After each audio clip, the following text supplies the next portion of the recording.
আসসালামু আলাইকুম। Digital marketing এবং ই কমার্স যে লাইভ বুট ক্যাম্পটা আমাদের চলতেছে, এই বুট ক্যাম্পের এটা হচ্ছে ষষ্ঠ ক্লাস। সো এর আগে আমরা 5টা ক্লাস কমপ্লিট করছি। আপনারা চেষ্টা করবেন ধারাবাহিকভাবে সবগুলা ক্লাস কমপ্লিট করার জন্য। আর 5 নম্বর ক্লাসে অলরেডি আমরা আমাদের যে সেল চ্যালেঞ্জ ছিল সেটা আমরা কমপ্লিট করে ফেলছি। এবং মোটামুটি আমরা 3 দিনের মধ্যে কমপ্লিট করছি। সেটার রেজাল্ট আমি দেখাইছি অলরেডি। আমাদের যে প্রোডাক্ট ডেলিভারি হয়ে গেছে, অ্যাড অ্যাকাউন্টের রেজাল্ট, এগুলো আমি অলরেডি দেখাই ফেলছি। সো এখন যে জিনিসটা আপনাদেরকে মানে এই বাকি যে সিরিজটা থাকবে, এই সিরিজটাতে বেসিক্যালি আমি যে জিনিসটা ফোকাস করব, দেখেন সবসময় বলে যে সেলের প্রতি নাকি আমরা ফোকাস করি, খালি ফিগার মানে নাম্বার নাম্বার। আরে ভাই, ব্যাপারটা বুঝতে হবে। আমাদের এখানে বিভিন্ন টাইপের অডিয়েন্স আসে, মানে এই লাইভটা অনেক টাইপের মানুষ দেখে। আমি অ্যাকচুয়ালি মানুষকে মোটিভেট করি যে যেন তারা হচ্ছে কিছু করে। বাংলাদেশের মানুষের সবচেয়ে বড় সমস্যা হচ্ছে তারা বসে থাকে, কিছু করে না। যারা অ্যাকশন টেকার তারা কিন্তু ভালো করে, রিসোর্স কিন্তু অনেক আছে অ্যাভেলেবেল। সো মানুষ যদি চায় তাহলে ভালো করতে পারে। সো আমার গোল থাকে যারা ব্যবসা করে শুধু তাদেরকে মোটিভেট করা না, যারা ব্যবসা করে না, যারা কিছু করতে চায়, বেকার তো অনেক বেশি আমাদের দেশে। সো আমি তাদেরকে মোটিভেট করতে চাই যে না, অনলাইনে কিছু করা পসিবল। মানুষ তো বুঝেই না, আমরা এখন অনেক পিছিয়ে আছি। সো আমরা ওই জায়গাটাতে কাজ করি যাতে করে মানুষ মোটিভেটেড হয় এবং এই ব্যাপারগুলোকে সিরিয়াসলি ডিল করে। এখনও মানে এখন তো কিছুটা আছে। আমি যখন কাজ করতাম তখন মানুষকে যখন বলতাম যে আমি অনলাইনে কাজ করি, তখন মানুষ তো হাসতো, আরে ধরে কী করে, অনলাইনে কী কাজ করে। সো কারেন্টলি কিছুটা মানা যায়। বাংলাদেশে বিশেষ করে প্রাইম মিনিস্টার থেকে শুরু করে যারা আছে তারা হচ্ছে এটাকে প্রমোট করতেছে প্রচুর। অনেক কমিউনিটি আছে, ই ক্যাব আছে, তো তারপরে আরও অনেক ভালো ভালো প্ল্যাটফর্ম আছে যারা হচ্ছে আপনার এগুলোকে প্রমোট করতেছে কন্টিনিউয়াসলি। সো যার কারণে ই কমার্সের ব্যাপারে মানুষ জানে কিছুটা। অন্যান্য ক্ষেত্রে ধরেন ফ্রিল্যান্সিংয়ের ব্যাপারে অনেক মানুষ কিছুটা জানে। সো এখানে আমি মনে করি অনেক অডিয়েন্স আছে যারা আসলে একেবারে মানে কিছু জানে না, তাদেরকে লক্ষ্য করেও আমরা কথা বলি। এই জন্য নাম্বারগুলো দেখাইতে হয়, নাম্বারগুলো দেখলে মোটিভেট হয়। মানি হচ্ছে সবচেয়ে বড় মোটিভেশনের জায়গা। সো আমি এটা আগে করে দেখাইছি যেটা পসিবল। এখন আমরা লার্নিং পার্টে যাব যে 3 দিনে আমরা 25 লাখ টাকা সেল করে ফেলছি দেখে যে আপনি 3 দিনে 25 লাখ টাকা সেল করে ফেলতে পারেন, ব্যাপারটা এমন না। এত ইজি না জবটা, জবটা কঠিন আছে। এটার বিহাইন্ড দ্য সিন অনেক কারিকুলাম আছে, অনেক মেকানিজম আছে, এটার অনেক গ্রামার আছে। এগুলো আপনার জানতে হবে। বিজনেস তো আপনি জাস্ট স্টার্ট করলেন হয়ে গেল বিষয়টা তা না, এর ভিতরে অনেক কিছুই আছে। সো সো এই মানে এটা মানে এটা এটা ডার্ক হোলের মতো। আপনি মানে অনেক ডার্ক এরিয়া। আপনি এটা যত এক্সপ্লোর করবেন তত আপনি বুঝতে পারবেন। সো এই জন্য আমি বলি যেটা, যে আমাদের 5টা ক্লাসে আমরা সেল দেখায় ব্যাপারটা মোটিভেট করলাম। এখন দেখবেন অডিয়েন্স দিন দিন কমে, কনসিস্টেন্সি বেশি থাকে না। আমি জানি না এখন লাইভ কয়জন দেখতেছে, এটা কমে আসবে, এটা সব ক্ষেত্রেই হয়। আমরা দেখছি যে একটা পেইড মেন্টরশিপে ঢুকছি অনেক টাকা দিয়ে, বাট আমরা দেখতে পারছি যে লাস্ট অব্দি বেশি মানুষ টিকতে পারে না। খুব সামান্য মানুষই টিকতে পারে। যারা টিকতে পারে তারা গেনার হয়, সবাই টিকতে পারে না। আর এটা তো ফ্রি সেশন, এখানে তো আরও তার দায়বদ্ধতা কম। সো যারা এখনও স্টিল লেগে আছেন তারা এখান থেকে অ্যাকচুয়াল বেনিফিট নিতে পারবেন, অ্যাকচুয়াল বেনিফিট হইতে পারবেন এই সেশন থেকে।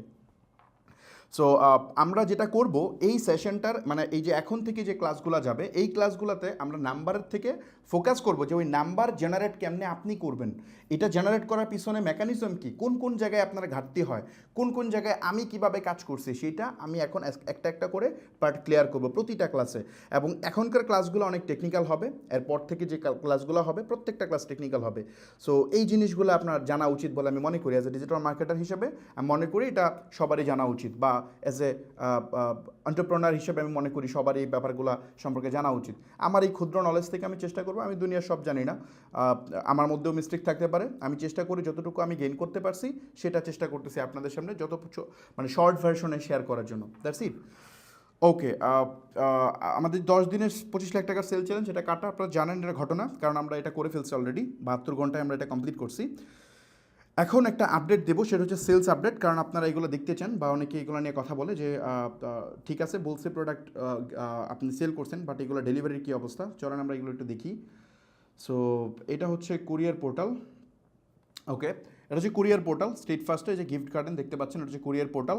আমরা যদি এটা রিলোড দিই, রিলোড দিলে আমরা দেখব টোটাল পার্সেল কয়টা আমাদের, 984টা আমাদের হচ্ছে টোটাল পার্সেল এখন পর্যন্ত।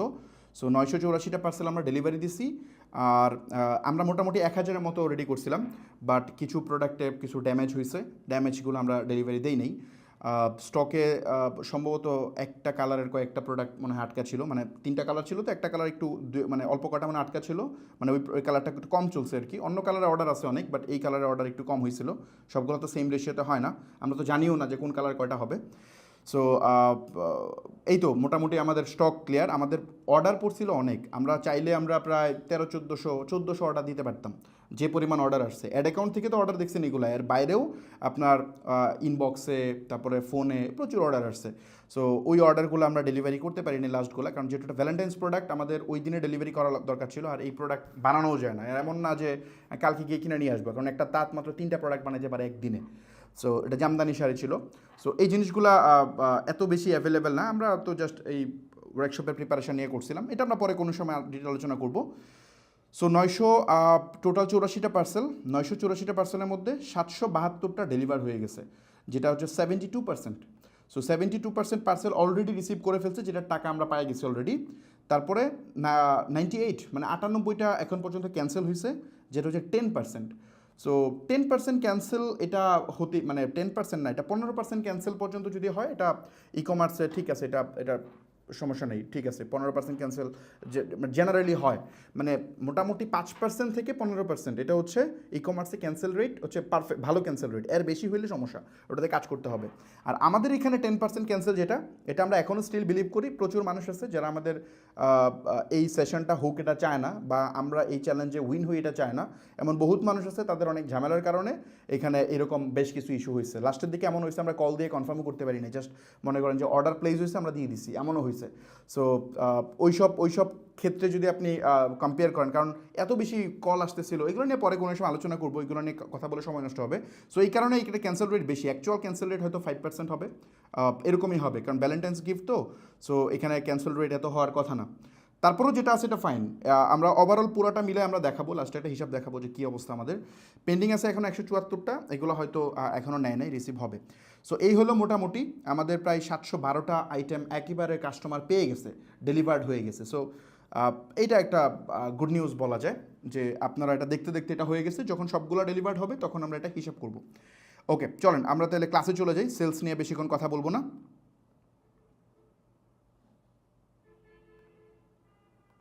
সরি,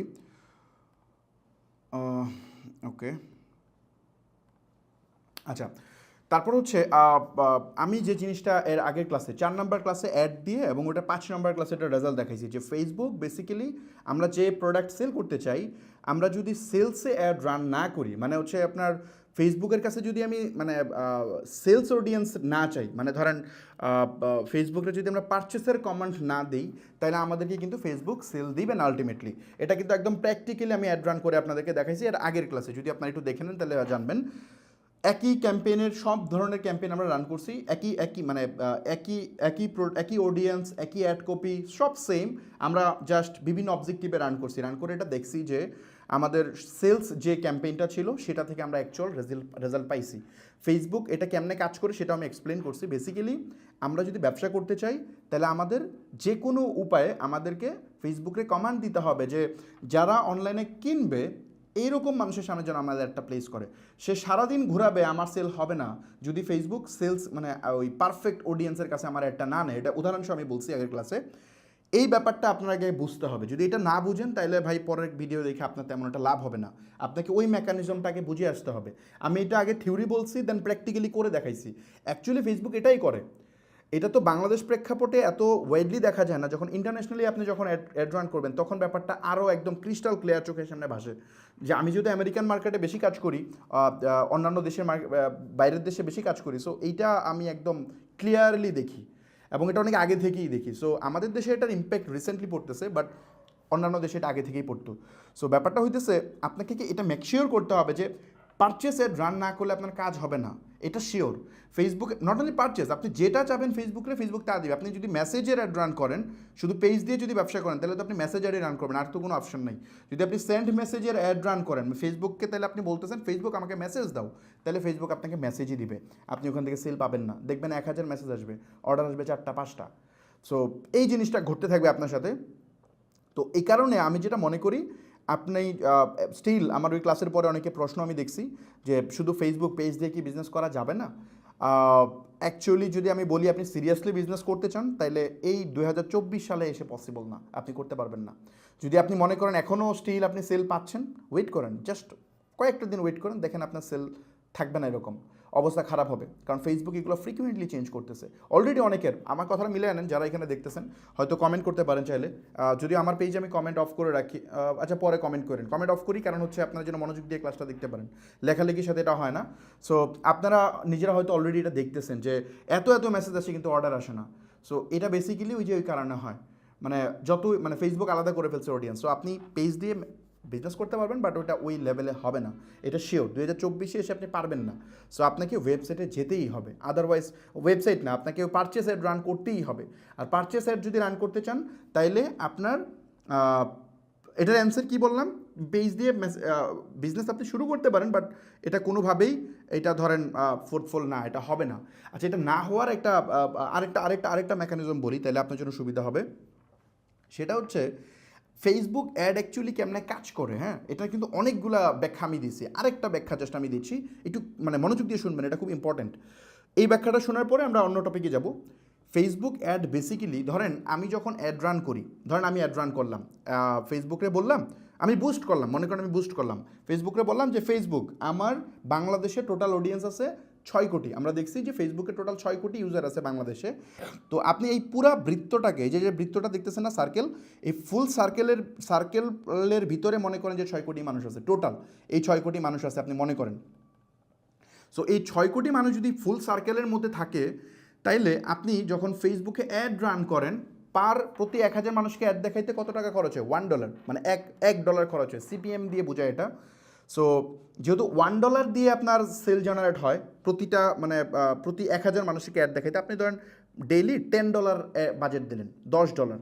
তো তার মানে কি 10,000 মানুষকে আপনি অ্যাড দেখাইতে পারবেন, মানে ওই দিনে 10,000 মানুষকে অ্যাড দেখাইতে পারবেন। অথবা আপনি মনে করেন যে আপনি $100 বাজেট দিচ্ছেন, বেশি বাজেট দিচ্ছেন, $100 বুঝ দিচ্ছেন, তার মানে 1 লাখ মানুষকে আপনি অ্যাড দেখাইতে পারবেন। কিন্তু মানুষ আছে কত? মানুষ আছে 6 কোটি। তার মানে আরও 5,99,00,000 মানুষ এর বাইরে আছে, মানে 5,99,00,000 মানুষের কাছে আপনার অ্যাড যাবে না, যাবে 1 লাখ মানুষের কাছে। তো এখন ফেসবুক বেসিক্যালি করে কি? ফেসবুক যেটা করে, আপনার অ্যাডটা যে কোনো একটা প্রান্ত থেকে স্টার্ট করে। ফর এক্সাম্পল, ছোটো ছোটো বিন্দু আছে না, এই যে ছোটো ছোটো বক্স করে রাখছি, আপনি এটাকে মনে করেন ছোটো ছোটো চাঙ্ক, এইগুলাকে ফেসবুক সেপারেট করে ফেলে, জোন আলাদা করে। সো ফেসবুক প্রথমে মনে করেন এই যে উপরে যে বিন্দুটা দেখতেছেন, আপনি যখন অ্যাড রান করছেন তখন এই বিন্দুতে আপনার অ্যাডটা প্লেস করা শুরু করবে। ধরেন এখানে অডিয়েন্স আছে টোটাল 10 লাখ, মানে ফর এক্সাম্পল এই বিন্দুর ভিতরে 10 লাখ মানুষ আছে, মানে টোটাল বড় বিন্দুর ভিতরে, মানে বড় সার্কেলের ভিতরে মানুষ আছে 5 কোটি বা 6 কোটি। আর এই ছোটো ছোটো বিন্দুগুলোর ভিতরে মনে করেন এক একটাতে 10 লাখ করে আছে, সে আলাদা আলাদা ভাগ করছে। আপনি এটাকে বিভাগ, জেলা হিসেবে কল্পনা করতে পারেন, কোনো সমস্যা নেই। সো এই যে বিন্দুটা, ধরেন আপনি যখন অ্যাড রান করছেন তখন আপনার অ্যাডটা ফেসবুক এই বিন্দুতে এনে ফেললো, মানে এই বিন্দুতে এসে ধরেন প্লেস করলো, এখানকার অডিয়েন্সের কাছে দেখানো শুরু করলো। এখন এই অডিয়েন্সগুলা ফেসবুক দেখে যে এখান থেকে কি পরিমাণ মানুষ কনভার্ট হচ্ছে। ফর এক্সাম্পল, সে হচ্ছে ওই আপনার টোটাল 10,000 মানে 1 লাখ মানুষের সামনে, মানে 1 লাখ মানুষের সামনে অ্যাড প্লেস করতে পারবে। ফেসবুক কী করে? ফেসবুক প্রথমত এখান থেকে 4 থেকে 5,000 মানুষের সামনে অ্যাডটা প্লেস করে, মানে সে 1 লাখকে আবার ভাগ করে সে যেটা করে, ধরেন 4 থেকে 5,000 মানুষের সামনে অ্যাডটা প্লেস হওয়ার পরে যখন দেখে যে এই মানে ও যে 5,000 মানুষের সামনে একটা দিল, এটা কি রাইট অডিয়েন্স নাকি রং অডিয়েন্স, এটা ফেসবুক ডিসিশন মেক করে। মানে এই বিন্দুটাই যে, মানে আমার যে প্রোডাক্ট, এটা কি এই বিন্দুর অডিয়েন্সই কিনবে না অন্যরাও কিনবে, এটা ফেসবুক জানে না তখন পর্যন্ত। ফেসবুক বেসিক্যালি একটা রান করে, এই অডিয়েন্সের কাছে একটা প্লেস করা স্টার্ট করার পর যখন দেখে যে ফেসবুক একটা মনিটরিং করে যে কী হয় ঘটনা। ফেসবুক যখন দেখে যে না, এদের কাছে অ্যাড প্লেস হইতেছে বাট এরা পারচেস করতেছে না, তখন কি করে? তখন ফেসবুক এই বিন্দু থেকে অন্য বিন্দুতে অ্যাড প্লেস স্টার্ট করে। ধরেন এই বিন্দুতে এসে অ্যাড প্লেস শুরু করবে, মানে এখানে এসে স্টার্ট করবে, এখানে এটা বাদ দিয়ে সে এখানে স্টার্ট করবে। মানে 5,000 এখানে দেখাইলো, বাকি 95,000 জন্য সে আরও 5,000 এখানে, মানে আরও 4-5,000 মানুষের কাছে এখানে প্লেস করা স্টার্ট করে। নাম্বারগুলো বোঝানোর জন্য বলতেছি, ফেসবুক এটা ফেসবুকের মতো করে। সো এখানে সে প্লেস করা শুরু করে। সো এখানে 5,000 মানুষের কাছে প্লেস করার পরে যখন ফেসবুক দেখে যে না, ফেসবুকের কাছে আমি যা চাইছি ফেসবুক তা পাচ্ছে, এখানকার মানুষ বেশি কিনতেছে, তখন যেটা করে ফেসবুক এই এরিয়াতেই ফেসবুক অ্যাডটা প্লেস করা স্টার্ট করে, মানে বাড়ানো শুরু করে, মানে প্রচুর পরিমাণে স্কেল করা স্টার্ট করে। ফেসবুক তখন দেখা যায় বাকি ফুল ইমপ্রেশন সে এখানে দিয়ে দেয়, হয়তো 60 থেকে 70,000 ইমপ্রেশন এখানে দিয়ে দেয়, কারণ এখান থেকে সেল আসতেছে, আর এখান থেকে সেল আসে না, এই জন্য আর এখানে প্লেস করে না। আর এদিকে আশেপাশে সে একটু এক্সপেরিমেন্ট করে যে এদিকে কী অবস্থা, ধরেন এদিকে সে আরও 2-3 হাজার দেয়, দিয়ে দেখে কাজ হয় না, বাদ দিয়ে এখানে ট্রাই করে। সো এইভাবে সে এক্সপেরিমেন্ট করে সে দেখে কোথায় সবচেয়ে রাইট অডিয়েন্স আছে, কোন জায়গা থেকে বেশি কনভার্ট হচ্ছে, এটা দেখেই মূলত ফেসবুক অপটিমাইজ হয়। আমরা বলি না Facebook ad optimize, this is Facebook ad optimize. এভাবে ফেসবুক আস্তে আস্তে অপটিমাইজ হয়। যে লার্নিং ফেজ, অ্যাড রান করার পর দেখবেন লার্নিং ফেজ, লার্নিংয়ে বেসিক্যালি সেই ডাটাগুলো দেখে যে ফেসবুক কোন ফেজে আছে এখন। সো লার্নিং ফেজটা কমপ্লিট হওয়ার পরে বলি না অ্যাড অপটিমাইজ হয়ে গেছে, লার্নিং ফেজ চলে গেছে। লার্নিং ফেজ চলে গেলে যেটা হয় ফেসবুক বুঝে যায় যে কোন জায়গা থেকে কনভার্ট হচ্ছে। সো ওই জায়গায় ফেসবুক বেশি বেশি করে মানুষকে অ্যাড প্লেস করতে থাকে।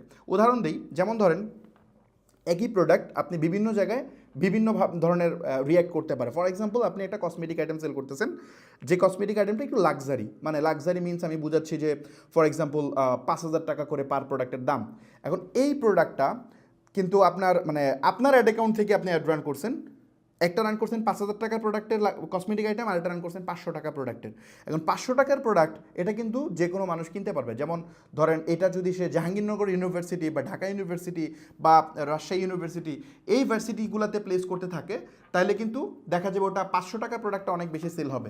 তার মানে ফেসবুকের লার্নিং কি এখানে, যে ওই ছোটো চাঙ্কের অডিয়েন্সগুলো বেশি কাজ করতেছে। এটা হচ্ছে ফেসবুকের মানে ফেসবুক সেটা অ্যানালিসিস করে দেখছে এবং ওদের সামনেই বেশি বেশি মানে পাবলিক ইউনিভার্সিটি স্টুডেন্টদের সামনে বেশি বেশি অ্যাড প্লেস হবে।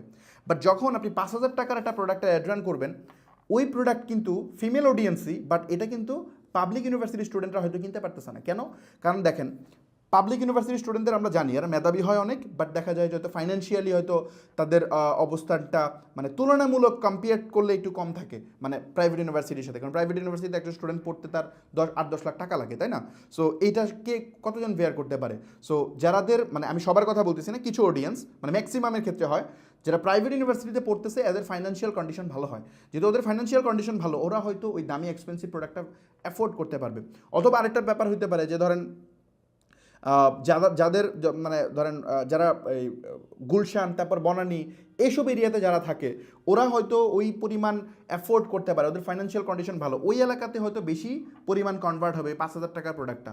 সো ফেসবুক দেখবে যে প্রোডাক্টটা কোত্থেকে কিনতে, যখনই দেখবে গুলশান থেকে এটা সেল হয়েছে, তখন ফেসবুক ওটা গুলশান এরিয়াতেই বানানো শুরু করবে, অন্য জায়গায় সে ট্রাই করবে না। ওই এক্সপেন্সিভ গুড সে যদি আপনার অন্য জায়গায় আপনি হয়তো টার্গেট করছেন ফুল বাংলাদেশ, তারপরেও দেখবেন ফেসবুক এটা গুলশানই দেখাচ্ছে, কারণ ফেসবুক দেখছে গুলশান থেকে এটা সেল আসতেছে। সো বিষয়টা এরকম আর কি, এটা ফেসবুকের এআই দিয়ে ফেসবুক বুঝে। এখন আমরা যখন মেসেজ অ্যাড রান করি, ব্যাপারটা খেয়াল করেন, আমরা যখন মেসেজ অ্যাড রান করি তখন ফেসবুকের চোখ আমরা বেঁধে দিই, আমাদের চোখটা ফেসবুকের আমরা আটকাই দিই, অন্ধ বানিয়ে দিই। কারণ দেখেন মানে মেসেজের মাধ্যমে যে সেলটা হয় ওটা কেমনে হয়? মেসেজের মাধ্যমে বেসিক্যালি সেলটা হয়, আমি ফর এক্সাম্পল একজন মানুষ মেসেজ দিছে, ভাই আমি প্রোডাক্টটা নিতে চাই, তখন আমাদের একজন লোক বলে যে জি স্যার আপনি জি স্যার বা ম্যাডাম আপনি প্রোডাক্টটা নিতে পারেন, আপনি আপনার ফোন নাম্বারটা এবং কন্ট্যাক্ট ডিটেলসটা দেন বা আপনার ডেলিভারি অ্যাড্রেসটা দেন।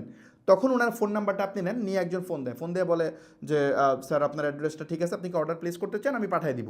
তখন বেসিক্যালি ফোনে কথা বলে আপনি অর্ডারটা কনফার্ম করে প্রোডাক্টটা আপনি কুরিয়ার এন্ট্রি দিয়ে পাঠিয়ে দেন। এখন কথা হচ্ছে আপনি যে ওর অর্ডারটা পাইছেন এটা কি ফেসবুক জানে? ফেসবুক তো জানে না। ফেসবুক দেখতেছে মেসেজ, ফেসবুক জানে মেসেজ হয়েছে। এখন বাংলাতে আপনি চ্যাট করতেছেন বা বাংলিশে চ্যাট করতেছেন, এটা ফেসবুক ডিকোড করে না, রেকর্ড করতে মানে এটা বুঝতে পারে না যে এখানে সেল হয়েছে কিনা। আর আপনি ম্যাক্সিমাম টাইম তো ফেসবুকে চ্যাট করে অর্ডার নেন না, অর্ডার নিয়ে নেন ফোনে কথা বলে, তখন এটা ফেসবুক জানে না। আর যখন ফেসবুক জানে না তখন কি করে? তখন ফেসবুকের রেসপন্সিবিলিটি হয় শুধু মেসেজ থ্রু করা, কারণ আপনি তো দিয়েছেন মেসেজ, ফেসবুক জাস্ট মেসেজ দিয়ে সে তার দায় ছেড়ে দিচ্ছে। সো ফেসবুক ট্রাই করে কোত্থেকে মেসেজ দিতে পারবে আপনাকে, মেসেজ দিতে পারলেই হ্যাপি, বাকি সেল টেল হচ্ছে কিনা এটা ফেসবুক জানে না। এটা হচ্ছে প্রথম স্ট্র্যাটেজি। সেকেন্ড, আমরা যদি ওয়েবসাইট দিয়ে অ্যাড রান করি, মানে ওয়েবসাইটের থ্রুতে অ্যাড রান করি, তাইলে ফেসবুক পুরো জিনিসটা বুঝতে পারে। কেমনে? যেমন ধরেন একজন মানুষ ওয়েবসাইটে গেছে, ভিজিট করছে, কোন এরিয়া থেকে মানে ধরেন পারচেস হচ্ছে না, পারচেস হওয়া দরকার নাই, বাট কোন এরিয়া থেকে বেশি মানুষ ওয়েবসাইট ভিজিট করতেছে এটা কিন্তু ফেসবুক জানে। ফেসবুক কেমনে ট্র্যাক করে এটা আমি হয়তো দেখাবো সেকেন্ড অথবা থার্ড ক্লাসে আমি দেখাবো ডিটেল, সেকেন্ড না আরও 2-1টা ক্লাস পরে হয়তো আমি দেখাবো ডিটেল এটা কেমনে, পিক্সেলের ক্লাস যখন আসবে তখন আমি দেখাবো। সো ফেসবুক কিন্তু ফুললি ট্র্যাক করতে পারে। আপনার ওয়েবসাইটে কিন্তু সিসি ক্যামেরা লাগানো আছে, পিক্সেল তো বুঝবেন না এখন, পিক্সেল মানে হচ্ছে সিসি ক্যামেরার মতো। ধরেন একটা ক্যামেরা লাগানো আছে আপনার ওয়েবসাইটে, ওখানে কি হয় রিয়েল টাইম এই ডাটা ফেসবুক জানতে পারে। ধরেন একজন মানুষ আপনার ওয়েবসাইটে গিয়ে একটা প্রোডাক্ট ভিজিট করছে, এটা ইনস্ট্যান্ট ফেসবুকের কাছে ওই জায়গা থেকে খবর চলে আসে, ফেসবুক জানতে পারে এটা। এবং ধরেন একজন মানুষ প্রোডাক্টটা কার্টে অ্যাড করলো, কত টাকার প্রোডাক্ট কার্টে অ্যাড করলো, এই পুরা ডেটা কিন্তু ফেসবুক পেয়ে যায় ইনস্ট্যান্ট, যে একটা ইউজার যে আমি পাঠাইলাম ওয়েবসাইটে সে কী কী করতেছে রিয়েল টাইম সব ডাটা ফেসবুক পেতে থাকে এবং সেই অনুযায়ী সে সিদ্ধান্ত মেক করে আমার অ্যাড কোথায় প্লেস করলে ভালো হবে। সো ব্যাপারটা হচ্ছে অনেক সময় সেল দিয়ে তো আমরা বুঝি না, সেলের অনেক মেট্রিক্স আছে যেটা ফাইনাল সেল না, সেলের আগের মেট্রিক্সগুলো দিয়ে বোঝা যায়। আগের মেট্রিক্সগুলো কি বোঝাচ্ছে, যেমন ধরেন একজন মানুষ কি মানে একজন গাড়ি কিনবে, মানে ধরেন আমি গাড়ি কিনতে চাই, গাড়ি কেনার আগে মানুষ কি করে, জাস্ট কোন ব্যক্তি গাড়ি কিনছে এটা দিয়ে যদি অ্যানালিসিস করেন মার্কেটিংয়ে, তাহলে আপনি কম করতে পারবেন। আপনার দেখতে হবে কারা গাড়ি দেখতে যাচ্ছে, মানে গাড়ি কিনে দিনে হয়তো একটা শোরুম থেকে একজন দুইজন, কিন্তু গাড়ি দেখতে আসে অনেক মানুষ। কেন? কারণ সে হয়তো প্ল্যান করতেছে 6 মান্থের মধ্যে সে গাড়ি কিনবে, এই জন্য আগে থেকে সে দেখা শুরু করছে। ব্যাপারটা এরকম। সো কতজন ভিজিট করতেছে এটা দিয়ে বোঝা যায় নেক্সট 6 মান্থে কেমন সেল হবে। সো ফেসবুক এটা ধরতে পারে। যেমন ধরেন পারচেস কমপ্লিট হোক আর না হোক, ফেসবুক ডিটেক্ট করতে পারে যে কোনগুলো পটেনশিয়াল অডিয়েন্স। কেমনে? কারণ ধরেন একটা মানে এরিয়া থেকে 10জন মানুষ ওয়েবসাইট মানে প্রোডাক্টটা দেখতে গেলো, লিঙ্কে ক্লিক করে অ্যাডটা দেখছে ফেসবুকে, তারপর শপ নাও ক্লিক করে ওয়েবসাইটে গেলো, তার মানে সে ইন্টারেস্টেড।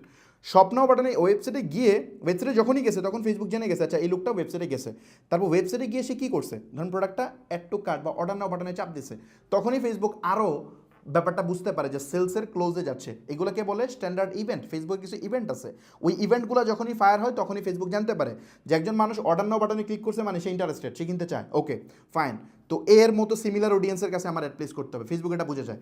তারপরে ধরেন তার পেমেন্ট ইনফরমেশন সে দিছে, দিয়ে হয়তো ইনিশিয়েট চেকআউটে গিয়ে চেকআউট কমপ্লিট করে ফেলছে। সো এই জার্নিটা দিয়ে ফেসবুক ডিটেক্ট করে যে কে কিনলো না, কে ফেরত আসলো, পুরা ওয়েটা সে জানে। সো ওয়েবসাইটের থ্রুতে যখন কিছু ঘটে তখন ফেসবুক 100% এটা জানে, একদম 100% এটা জানে। সো এটা কেমনে জানাইতে হয় এটা আমি দেখাবো ক্লাসে পরে, সমস্যা নাই। সো এটা যখন ফেসবুক জানে তখন সে বেটার ডিসিশন নিতে পারে এবং ওই অনুযায়ী অ্যাডটা অপটিমাইজ করতে পারে। আর আপনি যদি ওই মেসেজের থ্রুতে অ্যাড নেন, মানে অর্ডার নেন, তাহলে কিন্তু ফেসবুক এটা কোনোভাবেই ডিটেক্ট করতে পারে না, কারণ আপনি তো ফোনে কল দিয়ে অর্ডার নিয়ে নিচ্ছেন। এটা ফেসবুক জানে না। ফেসবুক জানে না দেখে আপনার অ্যাড অপটিমাইজ হয় না, আপনার খালি মেসেজই আসে, সেল হয় না। আর এইখানে যখন পারচেস দিয়ে অ্যাড রান করবেন ওয়েবসাইটের থ্রুতে, তখন আপনার আলটিমেটলি সেল আসবে। এইভাবে ফেসবুক অ্যাডটা আসলে কাজ করে। এটা নিয়ে আরও ডিটেল আলোচনা করা যায়, অনেক বিস্তর আলোচনা করা যায়, বাট এটা নিয়ে পরে কোনো এক সময় আরও বিস্তর আলোচনা করবো। এটা নিয়ে আলোচনা করলে এটা শেষ হবে না, হয়তো আরও কয়েকটা ক্লাস লাগবে, আমি ডিটেল আলোচনা করব। তো চলেন আমরা সামনের দিকে যাই। এখন আমরা কি বুঝলাম, বেসিক্যালি আমাদের লার্নিংটা কি, এই যে আমরা এতদিন আমরা কথা বললাম, এটা লার্নিংটা কি? এটা লার্নিংটা হচ্ছে খুবই সিম্পল। যদি আপনি একটা ই কমার্স ব্যবসা করতে চান, তাহলে আপনার দুইটা জিনিস মাস্ট লাগবে, মানে লাগবেই, এটা ফরজ। এটা ছাড়া আপনি ব্যবসা করতে পারবেন না, এক কথায় আপনি করতে পারবেন না। যদি করতে চান তাহলে জোর করে হয়তো গায়ের জোরে আপনি করবেন আর কি, বাট আলটিমেটলি 2 দিন পরে বিজনেস ফেল হবে, আপনি রেখে চলে যাবেন। ইন্টারন্যাশনালি কেউই এইভাবে বিজনেস করে না। আমি জাস্ট একটা কথা বলি, নিজে একটু স্টাডি করবেন, আমার কথা শোনার কোনো দরকারই নেই। এটা আপনাকে বাংলাদেশে অনেক গুরু আছে, অনেকেই আছে, এগুলো নিয়ে কথা বলে না। আমি জানি না ওরা কেন বলে না। এখনও স্টিল মানুষকে বলে মেসেজ দিয়ে অ্যাড রান করেন, এটা করেন সেটা করেন, স্টিল আমি এখনও দেখি নাই যে পিক্সেল এগুলো নিয়ে কথাই বলে না। মানে বাংলাদেশে ডেফিনেটলি অনেক ভালো অনেকেই আছে, বাট যারা এই যে স্পেসিফিকলি ই কমার্সের মেন্টরিং করে তাদেরকে আমি এগুলা আলোচনা করতে দেখি না। ওদের ইন্টেনশন আমি বুঝি না, ওরা কি আসলে মানে ইচ্ছা করেই দেখায় না, নাকি মানে আমি জানি না, ওরা কি জানে না নাকি দেখায় না, আই হ্যাভ নো আইডিয়া। বাংলাদেশে অনেকেই আছে অনেক ভালো করতেছে, অনেকেই আছে। যেমন ধরেন আপনার আমি যদি বলি কয়েকজনকে, মানে নলেজ যদি আপনি গেইন করার মানে নলেজের সোর্স যদি খুঁজেন, প্রচুর মানুষ আছে যারা ভালো করতেছে। আবার অনেকেই আছে ধরেন এই ব্যাকডেটেড মডেল আপনাকে দেখাবে, ওই যেগুলো নতুন জিনিস এগুলো হাইড করে রাখে। কেন হাইড করে ওরাই জানে। এই স্কিল অ্যাপারের শামীম ভাই আছে, উনি অনেক কন্ট্রিবিউট করতেছে ইন্ডাস্ট্রিতে। তারপরে আরেকজন আছে সম্ভবত কোডম্যান বিডির মনে হয় মাহফুজ ভাই সম্ভবত ওনার নাম। সো ওরা অনেক ভালো করতেছে ইন্ডাস্ট্রিতে, অনেক কাজ করতেছে। সো অ্যাকচুয়ালি তাদের কোর্স বা কোনো কন্টেন্ট আমি দেখি নাই কখনোই। সো বা মানে ওগুলো না দেখলেও এটা আমি বুঝতে পারি, কারণ আমার এজেন্সিতে অনেক আমরা যখন হায়ার করি তখন আমরা ইন্টারভিউ নিলেই বুঝতে পারি যে কার নলেজের ডেপথ কতটুকু। সো ওখানে আমি দেখছি যে অনেকেই আছে, আমার এজেন্সিতে কয়েকজন জব করে যারা হচ্ছে ওই শামীম ভাইয়ের এখান থেকে আসছে। সো কোডম্যান বিডি যে ভাই আছে মাহফুজ ভাই, ওনার থেকে অনেকেই আমাদের এখানে জব করে। সো ওই যে ওরা ইন্ডাস্ট্রিতে অনেক ভালো কন্ট্রিবিউট করতেছে, অনেক অ্যাডভান্স টপিক দেখায়। সো আমার কথা হচ্ছে বাকিরা কেন দেখেন, আই হ্যাভ নো আইডিয়া। আমি অনেক মেন্টরকে দেখছি যারা ই কমার্সের মনে করেন যে বিশাল পণ্ডিত, বাট এগুলো নিয়ে কথা বলে না। ওরা স্টিল ওদের ওই সেন্ড মেসেজের মধ্যেই পড়ে থাকে, যে হোয়াটএভার। সো আমরা যে জিনিসটা বুঝতে পারলাম এখানে, লার্নিংটা কি? লার্নিংটা হচ্ছে ভাই খুব সিম্পল, আপনি এটা মিলাই নিন যে কে এগুলো নিয়ে কথা বলে কে বলে না। খুব সিম্পল, আপনাকে ওয়েবসাইট লাগবে, ওয়েবসাইট ছাড়া আপনি পারবেন না। 1 নম্বর ওয়েবসাইট লাগবে। এটার আরেকটা স্টেট বলে দিই, কথার প্রেক্ষিতে কথা চলে আসে, আসলে এগুলো না বললেও ঝামেলা। ওকে, আপনি নিজে অ্যানালিসিস করতে হবে। 2024 সালে ব্যবসা করতে হলে মানুষ কি বলে, মানুষের কথা এত চিলে কান নিয়ে গেছে এগুলো শোনা যাবে না। নিজে অ্যানালিসিস জানতে হবে। নিজে অ্যানালিসিস কীভাবে জানবেন? শপিফাই নামে একটা প্ল্যাটফর্ম আছে যেটা ই কমার্স ওয়েবসাইট বানায়। শপিফাইয়ের ইউএসএতে কতজন স্টোর আছে কয়টা একটু খুঁজ নিয়েন, প্রায় কয়েক মিলিয়ন স্টোর পাবেন আপনি শপিফাইয়ের ইউএসএতে। ওকমার্সের কতগুলো ওয়েবসাইট আছে, এগুলো ডেটা পাওয়া যায় অনলাইনে, একটু দেখে নিন। সো আমেরিকায় যদি মানুষ ব্যবসা করতে পারতো, তাইলে ওয়েবসাইটের পিছনে $400-500 মাসে স্পেন্ড করতো না মানুষ। দরকার নাই, কোনো দরকার নাই। ওরা শপিফাইয়ের একটা পেইড প্ল্যানের অনেক দাম, এবং এটা তো অনেক অ্যাপস ট্যাপস হাবি যাবি, বেস প্ল্যান না, এছাড়া অনেক কিছু লাগে। সো এত খরচ করে ভাই ওই ওয়েবসাইট কেন ম্যানেজ করে? যদি পেজ দিয়ে অর্ডার নিয়ে নেওয়া যায়, তাহলে ও কেন এই হ্যাসেল নেয়? এই হ্যাসেল নেয় বেসিক্যালি মার্কেটিং প্ল্যাটফর্মের জন্য, কারণ অ্যাড প্ল্যাটফর্ম ডিমান্ড করতেছে আপনার কাছে ওয়েবসাইট, আদারওয়াইজ না। এটা আপনার ফ্লেক্সিবিলিটি, আপনার কমফোর্ট জোনে নাই, আপনার কমফোর্ট জোন থেকে বের হতে হবে, ফেসবুকের কমফোর্ট জোন চিন্তা করতে হবে। তো আপনার অ্যাড প্ল্যাটফর্ম বলতেছে আপনার ওয়েবসাইট লাগবে, আদারওয়াইজ সে প্রপার ডেটা দিতে পারবে না, প্রপার মার্কেটিং হবে না। প্রপার মার্কেটিং না হলে আপনি সেল পাবেন না, এটাই স্বাভাবিক। আপনাকে আপডেট করতে হবে আপনার কম্পিটিশনে টিকতে হলে। 10 জন মানুষ ব্যবসা করতেছে, ওদের থেকে আপনি আগে যাবেন কেমনে? আগে যাবেন টেকনিক্যালি। ওই 10 জন সেন্ড মেসেজে অ্যাড রান করে, আপনি ওয়েবসাইটে অ্যাড রান করেন, আপনি ওর থেকে আগে গেছেন।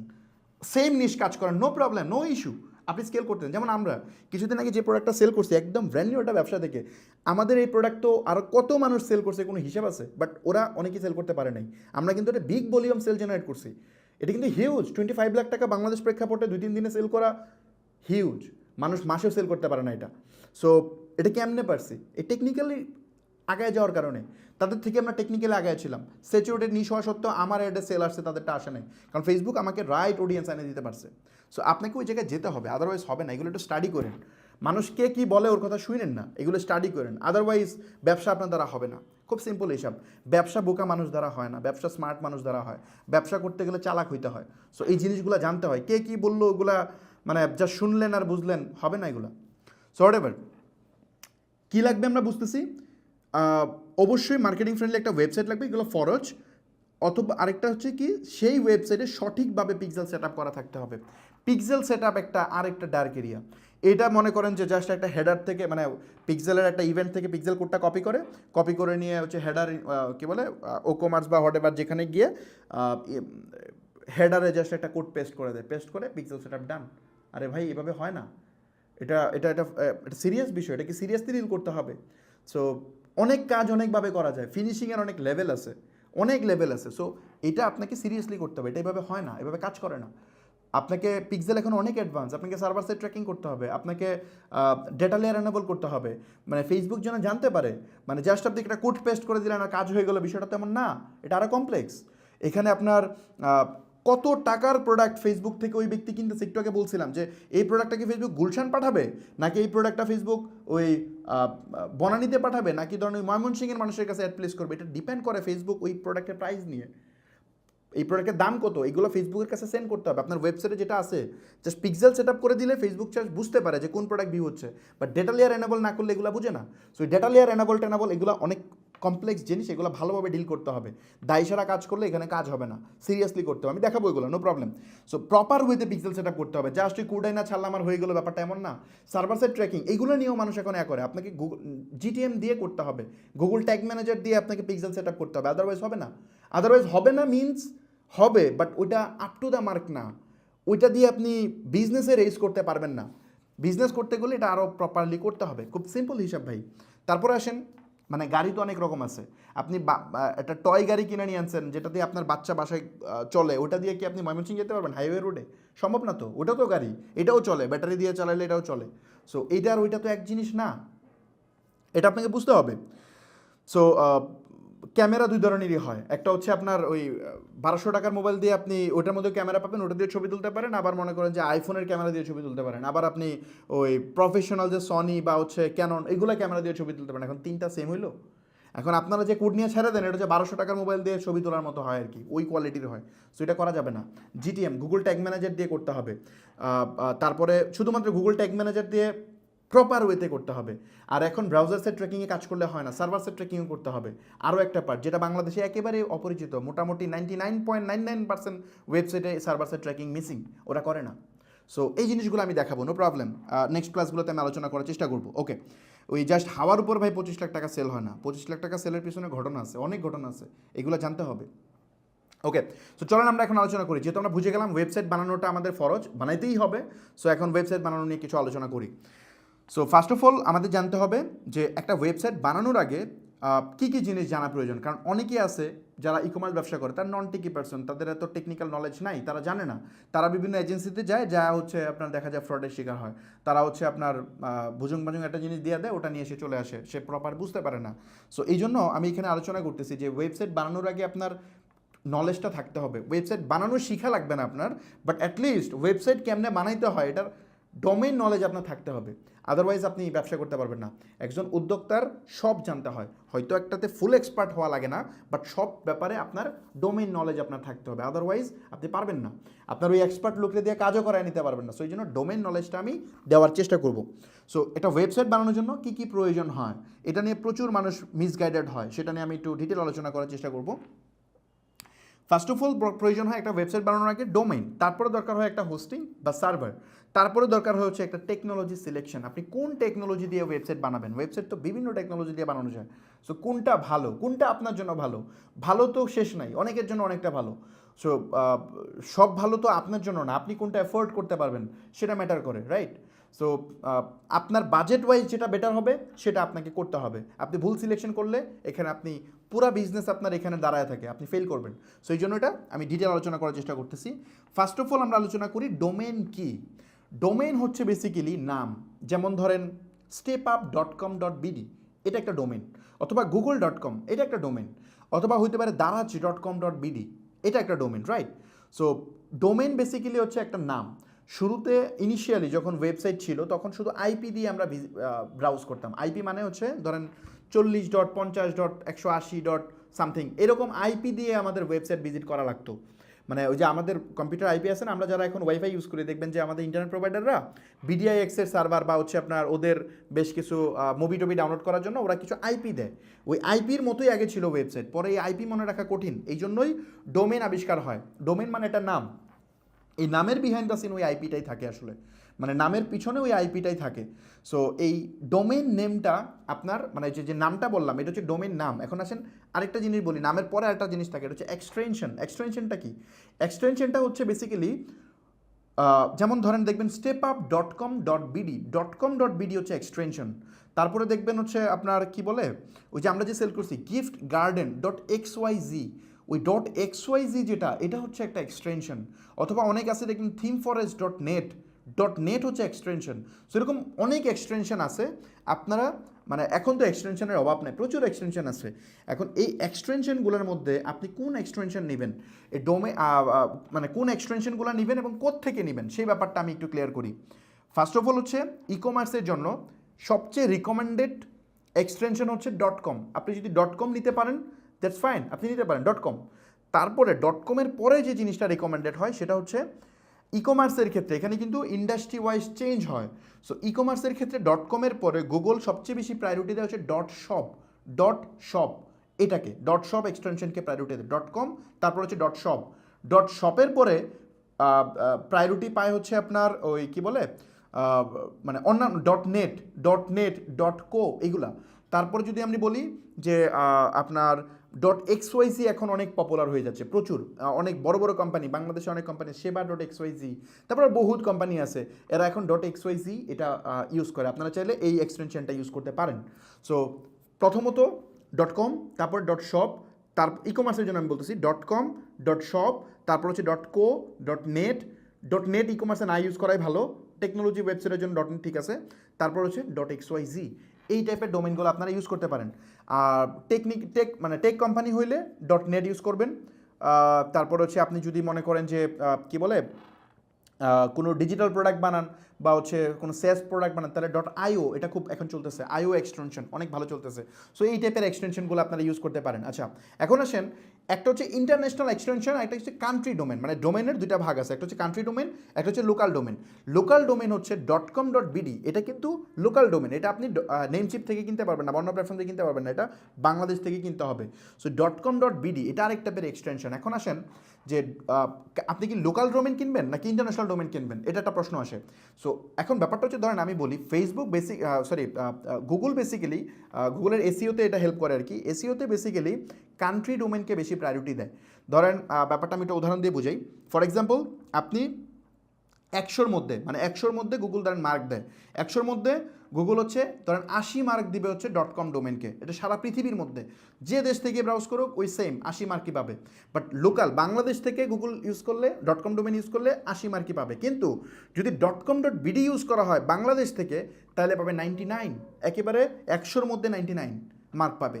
কিন্তু ইন্ডিয়া থেকে যদি .com.bd ওয়েবসাইটে কেউ ভিজিট করে তাহলে ওখানে কান্ট্রি ডোমেন মার্ক পাবে হয়তো 20, অনলি 20। ব্যাপারটা হচ্ছে বাংলাদেশের মধ্যে যে দেশের কান্ট্রি ডোমেন ওই দেশে গুগল ওরে অনেক হায়ার প্রায়োরিটি দেয়, বাট এর বাইরের দেশগুলোতে দেয় না, মানে কমে যায়, একেবারে সিগনিফিকেন্টলি কমে যায়। বাট যদি ইন্টারন্যাশনাল ডোমেন ইউজ করেন তাহলে বাংলাদেশে হয়তো একবারে 100-র মধ্যে 100 হবে না, বাট সে একটা স্ট্যান্ডার্ড মেনটেন করবে, ধরেন 80 বা 70, ওই 70 সব জায়গায় থাকবে স্টেবল। সো এই জন্য লোকালি দেখবেন দারাজের কিন্তু .com আছে, ও .com.bd ইউজ করে। তারপরে দেখবেন যত কোম্পানি আছে আপনি দেখবেন বাংলাদেশে যত বড় বড় কোম্পানি আছে এরা সবাই দেখবেন .com.bd ডোমেনটা ইউজ করে, বড় বড় যেগুলো আমি বলতেছি এরা ইউজ করে, কারণ লোকালি এটার .com.bd মানে কান্ট্রি ডোমেনের কিছু অ্যাডভান্টেজ আছে সেটা নিতে চায়। সো আপনারা লোকালি যদি পসিবল হয়, আমি একদম মানে এখন আমি পুরাটার মার্কিং যদি করি বাংলাদেশ প্রেক্ষাপটে পসিবল হলে আমার ফার্স্ট চয়েস হচ্ছে .com.bd, তারপরে হচ্ছে .comটা পাওয়া যায় না এখন, .com পাওয়াটা অনেক ডিফিকাল্ট। আপনি সুন্দর নাম নিতে হবে, বাট ওই .comয়ের জন্য বসে থেকে আপনি নাম মিস করেন না। সো .com.bdটা সবচেয়ে বেশি রিকমেন্ডেড, আপনি সুন্দর সুন্দর নাম পাবেন, অনেক ভালো ভালো নাম পাবেন। তারপর হচ্ছে .com, তারপরে হচ্ছে আপনার .shop, তারপর .xyz, .co, এগুলো আপনি নিতে পারেন। সো আশা করি ডোমেনটা বুঝতে পারছেন, বিস্তর আলোচনা করলাম। এখন আসেন ডোমেন, আরেকটা ইম্পর্টেন্ট ব্যাপার, ডোমেন একমাত্র অ্যাসেট, যে অ্যাসেট যদি আপনার অন্য কারো কাছে থাকে তাহলে আপনার অবস্থা খারাপ, আপনার জীবনে ওটার কন্ট্রোলে নিতে পারবেন না।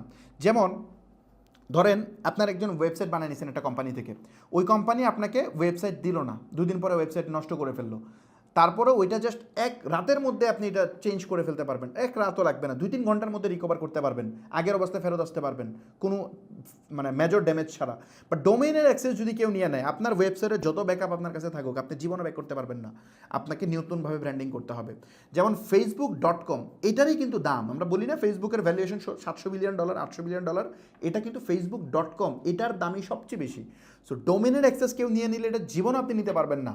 সো ডোমেন আপনার হইতে হবে, এটা আপনার প্রপার্টি। ওয়েবসাইটের অ্যাক্সেস আরেকজনের কাছে থাকলে থাকতেই পারে, নো প্রবলেম, কিন্তু ডোমেনের অ্যাক্সেস থাকবে আপনার কাছে। আপনি যদি কোনো এজেন্সি থেকে ওয়েবসাইট বানান, কোনো কোম্পানি থেকে ওয়েবসাইট বানান, তাহলে ডোমেন অবশ্যই আপনার প্রপার্টি। যেমন জমি কিনলে দলিল আপনার নামে হয়, ডোমেনও আপনার নামে হবে। এটা অন্য কেউ কিনে দিল, আপনার কার্ড নাই, কেউ কিনে দিছে, কিনে ইনস্ট্যান্ট আপনার নামে ট্রান্সফার করে দিবে। এটা যদি ট্রান্সফার না করে আপনি মামলা করেন, যা করেন, আপনি ডোমেন জীবনও নিতে পারবেন না। আমি যদি আপনাকে ডোমেন না দিই আপনি জীবনও ডোমেন নিতে পারবেন না। ফেসবুকের ডোমেন Facebook.com.bd, এটা বাংলাদেশে কোনো কেউ একটা কিনে ফেলছিল, এটা ফেসবুক মামলা করেও নিতে পারতেছে না, এখন প্রচুর টাকা অনেক ঝামেলা করতেছে, তারপর নিতে পারতেছে না। এই যে BTCL এর এখন ডোমেন কিনতে গেলে ট্রেড লাইসেন্স লাগে, এই রুলস কিন্তু ওখান থেকে রেজ হয়েছে। সো এখন কিন্তু আর নিতে পারতেছে না, ফেসবুকের মতো কোম্পানি ডোমেন নিতে পারতেছে না, এখন আপনি কেমনে নেবেন? সো বাংলাদেশে এটাকে ব্ল্যাকমেল করে অনেক এজেন্সি, যে ডোমেন কিনে রাখে পর ডোমেনের অ্যাক্সেস দেয় না, সো তার কাছ থেকে যেন সারা জীবন সার্ভিস নিতে হয়। সো এই জন্য ডোমেন অবশ্যই নিজে কিনবেন, একদম ফাইনাল কথা, ডোমেন কিনবেন আপনি নিজে, এবং ডোমেন কার কাছ থেকে কিনবেন? লোকাল প্রোভাইডার থেকে ডোমেন কিনবেন না, এটা আমি সাজেস্ট করি না। ডোমেন কিনবেন, ডোমেন মূলত প্রোভাইড করে আইক্যান নামে একটা কোম্পানি আছে, এটা হচ্ছে ডোমেনের মেইন রেজিস্টার, একেবারে মেইন রেজিস্টার, ওরা ডোমেন প্রোভাইড করে। মানে আইক্যান পরবর্তীতে কিছু মানে সাব রেজিস্টার দিছে, যারা বেসিক্যালি হচ্ছে আপনার আইক্যানের থেকে ডোমেন নিয়ে ওরা সেল করে, মানে ওদেরকে অনুমোদন দিছে, ডিলার বলি না, ডিলারশিপ, কিছু ডিলারশিপ দিছে, যেমন এটা হচ্ছে নেমচিপ আছে, গডিডি আছে, এরকম বেশ কয়েকটা আছে। সো এরা বেসিক্যালি হচ্ছে ইন্টারন্যাশনালি পপুলার, ওরা ডোমেন রেজিস্ট্রেশন করায়, এগুলো সব আইক্যান ম্যানেজ করে, বাট ওই কোম্পানিগুলো এগুলো রেজিস্ট্রেশন করায়। সো বাংলাদেশ থেকে কিন্তু আমার জানা মতে আইক্যানের কোনো রেজিস্টার নাই। সো বাংলাদেশ থেকে যারা করে এরা মেনলি রিসেলিং করে। সো এই রিসেলিংয়ের ঝামেলা আপনি যাবেন কেন? ডোমেনের ফুল কন্ট্রোল অ্যাক্সেসই পাবেন না, আপনি পরেও ডোমেন নিয়ে বিপদে পড়বেন। ডোমেন হয়তো কিনছেন, বাট আপনাকে ফুল অ্যাক্সেসে দিবে না। সো এই জন্য আমার সাজেশন থাকবে নেমচিপ থেকে আপনারা কিনবেন। আমি একটু দেখাই দিই আপনাদেরকে, এটা এই ভুলটা কেউ করবেন না আপনারা। Namecheap.com, এখান থেকে আপনারা কিনবেন Namecheap.com। যদি কার্ড না থাকে তাহলে অন্য কারো কার্ড দিয়ে কিনবেন, কোনো সমস্যা নেই, ডোমেন আপনি অন্য কারো কার্ড দিয়ে কিনবেন, কিনে বলবেন আপনার Namecheap অ্যাকাউন্টে ট্রান্সফার করে দিতে, ইনস্ট্যান্ট ট্রান্সফার করে দেবে। কীভাবে ট্রান্সফার করতে হয় এটা আমি নেক্সট কোনো একটা ক্লাসে আমি দেখাবো। আমি নিজে একটা ডোমেন কিনবো, কিনে একটা ওয়েবসাইট বানানোর প্রসেস আমি স্টার্ট করব, এবং ওইটার মধ্যে আমি হচ্ছে ডোমেন কীভাবে ট্রান্সফার করতে এভরিথিং আমি দেখাবো, নো প্রবলেম। সো এই জিনিসটা Namecheap থেকে কিনবেন, নাহলে গডিডি, আমার পছন্দ হচ্ছে Namecheap থেকে কিনলে ভালো। সো এটা নিয়ে আলোচনা না বাড়াই, সামনের দিকে চলে যাই। তারপর হচ্ছে সার্ভার কি, সেকেন্ড প্রশ্ন। এতক্ষণ বলছিলাম ডোমেন, আর ডোমেনের অ্যাক্সেস আপনার কাছে থাকতে হবে। এখন হচ্ছে সার্ভার। সার্ভার হচ্ছে বেসিক্যালি একটা কম্পিউটার, মানে আপনি যে ওয়েবসাইটটা বানাচ্ছেন এই ওয়েবসাইটটা কোনো না কোনো একটা কম্পিউটারের মধ্যে রাখতে হয়, কোনো না কোনো একটা কম্পিউটারে। আপনার নিজের কম্পিউটারকে আপনি সার্ভার বানাতে পারবেন, কিন্তু যেটা করতে হবে তাহলে এটার মধ্যে একটা পাবলিক আইপি নিতে হবে। আপনার ইন্টারনেট প্রোভাইডারকে বলবেন বা একটা পাবলিক আইপি দেন। পাবলিক আইপি দিলে ওই আইপিটা যদি আপনার কম্পিউটারে কানেক্ট করা হয় এবং তাইলে সারা পৃথিবীর যে কেউ আপনার ওয়েবসাইট অ্যাক্সেস করতে পারবে, আপনার কম্পিউটারে হবে হোস্টিং, এটা করা পসিবল।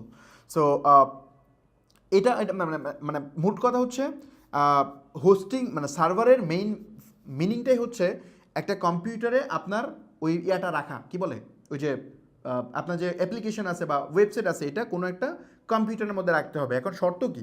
শর্ত হচ্ছে আপনার কম্পিউটারটা পাবলিক আইপিতে কানেক্ট থাকতে হবে, 1 নম্বর শর্ত, সার্ভার বানানোর প্রথম শর্ত। 2 নম্বর শর্ত হচ্ছে আপনার অবশ্যই কম্পিউটার যেন 24 আওয়ার 24 ঘন্টায় যেন ওপেন থাকে, কখনোই অফ করা যাবে না। মানে এখন কম্পিউটার অন করছেন, এটার কোনো দিনই অফ হবে না, চলতেই থাকবে। আদারওয়াইজ দেখবেন রাত 2টার সময় একজন ঢুকতে গেছে, তখন সার্ভার ডাউন হয়ে যাবে, মানুষ অ্যাক্সেস করতে পারবে না, আপনার কম্পিউটার বন্ধ করে ফেলবেন, মানুষ আর ঢুকতে পারবে না। সো এই জন্য সার্ভার হওয়ার মূল শর্ত হচ্ছে কম্পিউটার সারাক্ষণ ওপেন থাকতে হবে। ইন্টারনেট লাইন এমন ইন্টারনেট লাইন কানেক্ট করতে হবে যাতে কোনো সময় ডিসকানেক্ট না হয়, আপনার আপনার কেবল কাটা গেছে যাই কাটা যাক, যেন কোনোভাবেই এটা ইন্টারনেট থেকে ডিসকানেক্ট না হয়। যদি ডিসকানেক্ট না হয় তাহলে এটা সার্ভার হিসেবে আপনি ইউজ করতে পারবেন। এখন মূলত এই টাইপের লোকাল কম্পিউটারকে যদি আপনি কী বলে লোকাল যদি কোনো মেশিনকে যদি আপনি সার্ভার বানালে যেটা হবে, এই কম্পিউটার বেশি দিন টিকবে না। কারণ আমরা তো মোটামুটি ধরেন 2-3 লাখ টাকা দিয়ে ধরেন আপনি কম্পিউটার বানাইছেন, বাট এটা যদি টানা ধরেন 1 বছর টানা চলে, একবার ওপেন করছেন আর 1 বছর অফ করেন না, তাহলে এই কম্পিউটার কি থাকবে? নষ্ট হয়ে যাবে না? নষ্ট তো হয়ে যাবে স্বাভাবিক। সো এই জন্য এই টাইপের মানে কম্পিউটারগুলোকে আমরা সার্ভার বানাইতে পারি না, সার্ভার আমাদের কিনতে হয়। এখন সার্ভার কেনার প্রসেসটা কি? ধরেন আপনি যদি নিজে সার্ভার সেট আপ করতে চান, তাহলে আপনাকে একটা সুন্দর ঘর বানাতে হবে, ওই ঘরটার মানে তাপমাত্রা নিয়ন্ত্রণ করতে হবে, এসি লাগাইতে হবে যাতে করে ঘর বেশি মানে হট না হয়ে যায়, হট হলে কম্পিউটার তো সমস্যা হবে। সো যাতে মানে এত লম্বা সময় চললে তো এটা গরম হয়ে যাবে, তাই না? যেন ঠান্ডা, আপনার তাপমাত্রা নিয়ন্ত্রণ করতে হবে। তারপরে ইলেকট্রিসিটির ব্যাকআপ লাইন আনতে হবে, যাতে এক লাইন চলে গেলে আরেক লাইন থাকে, কোনোভাবে যেন ইলেকট্রিসিটি না চলে যায়, ওটা এনশিওর করতে হবে। তারপর 4-5টা ইন্টারনেট লাইন কানেক্ট করতে হবে যাতে করে কোনোভাবে ইন্টারনেট ডিসকানেক্ট না হয়, তাইলে আপনি সার্ভার বানাতে পারেন। এখন এইটা তো অনেক কস্টলি, এটা আমরা বানাতে পারি না, এটা বাংলাদেশে অনেক কোম্পানি বানায়, বাট এটা হিউজ কস্টলি, এটা আমি আর আপনি বানাতে পারবো না, কোটি কোটি টাকা ইনভেস্টমেন্টের ব্যাপার। সো এই কারণে বেসিক্যালি আমরা যেটা করি, সার্ভার মানুষের থেকে ভাড়া নিই, আমরা মানুষের থেকে ভাড়া নিই। তো সার্ভারটা ভাড়া নিই কেমনে? কিছু প্রফেশনাল কোম্পানি আছে যারা এই বিশাল সেট দিয়ে ধরেন তারা মনে করেন যে ওই পরিবেশ তৈরি করছে, ওখানে ধরেন ইলেকট্রিসিটি ব্যাকআপ আছে, জেনারেটর আছে, কোনো সময় কারেন্ট যাবে না, যদি বাংলাদেশে 10 দিনও কারেন্ট না থাকে ওখানে কারেন্ট থাকবে। সো এরকম ইনফ্রাস্ট্রাকচার তারা বিল্ড করছে। তারপরে ওইখানে আপনার বিশাল বড় বড় কম্পিউটার এখানে সেট আপ করছে, যেগুলো কম্পিউটার একবার স্টার্ট করলে কখনোই বন্ধ করতে হয় না। সো এইভাবে বেসিক্যালি তারা এই জিনিসটা প্রিপেয়ার করে সে এটাকে ভাড়া দিচ্ছে, মানে প্রফেশনাল কম্পিউটার রেডি করে ভাড়া দিচ্ছে যে তোমার ওয়েবসাইট আমার এখানে রাখার বিনিময়ে তুমি আমার কিছু টাকা দিবা, মান্থলি বা ইয়ারলি, এরকম আপনি ভাড়া নিতে পারবেন, ভাড়া নিয়ে আপনি এটা চালাতে পারবেন। সো বেসিক্যালি মানুষ যারা হোস্টিং নেয় তারা কেউ নিজে হোস্টিং বানায় না, 99.99% মানুষ নিজে বানায় না, এটা কারো না কারো ইনফ্রাস্ট্রাকচার ইউজ করে, মানে অন্য কাছ থেকে ভাড়া নেয়, ওর কম্পিউটার ভাড়া নিলে বেনিফিট কি, ওর এখানে ব্যাকআপ সিস্টেম আছে, অনেক ব্যাপার। ধরেন ভূমিকম্প এটা ধ্বংস হয়ে গেলে তো আপনি আর এই ডাটা পাবেন না, আপনার ওয়েবসাইটে সব হিস্ট্রি হারায় যাবে। কিন্তু ওইখানে ধরেন ওই ডেটা মানে ওই তারা ব্যাকআপগুলো সুন্দর করে ম্যানেজ করে, সো কোনো ডিজাস্টার ঘটলেও কোনো সমস্যা নেই, তারা বিভিন্ন জায়গায় কপি করে রাখে। সো এই জন্য আমরা বেসিক্যালি মানে মানুষের থেকে মানে ভাড়া নিই, এটা কখনো নিজে ফেসবুক, গুগল এদের মতো বড় বড় কোম্পানি তারা নিজেরটা নিজে বানায়। সো মানে যেমন বাংলাদেশ সরকার ওর যে এনআইডি সার্ভার ওরা নিজেরটা নিজে বানাইছে। সো আমরা বানাইতে পারি না, কারণ আমাদের বাজেট লিমিট আছে, আমরা তো ছোটো উদ্যোক্তা। সো এই জন্য আমরা ভাড়া নিই কারো না কারো কাছ থেকে। এখন এই ভাড়া নেওয়ার ক্ষেত্রে আমাদের জানতে হবে সার্ভার আসলে কী কী ধরনের হয়। সার্ভারটা আমি বুঝতে পারছি, মানে বেসিক কনসেপ্ট আমি বুঝাতে পারছি। এখন আসেন সার্ভার আসলে কী কী ধরনের হয় এটা আমাদের জানা দরকার। সার্ভার বেসিক্যালি অনেক প্রকার হয়, আমি 4 প্রকার এখানে লিখছি। 4 প্রকারের মধ্যে প্রথমটা হচ্ছে শেয়ার্ড সার্ভার, তারপর হচ্ছে বিডিআইএক্স, তারপর হচ্ছে ডেডিকেটেড, তারপর হচ্ছে ক্লাউড। এখন এটা একটু এক্সপ্লেইন করি, এটা না করলে আপনারা দেখবেন যে কম টাকায় আপনি অনেক সার্ভার পাচ্ছেন, ওটা কি আপনার জন্য সুইটেবল কিনা, এটা কি আসলে আপনার হবে কিনা এটা আপনি জানেন না। সেটাকে এক্সপ্লেইন করতেছি, কারণ হোস্টিং কেনার আগে আপনার এই ডোমেইন নলেজগুলো থাকা উচিত, আদারওয়াইজ আপনি ভুল জায়গায় ইনভেস্ট করে বসে থাকবেন।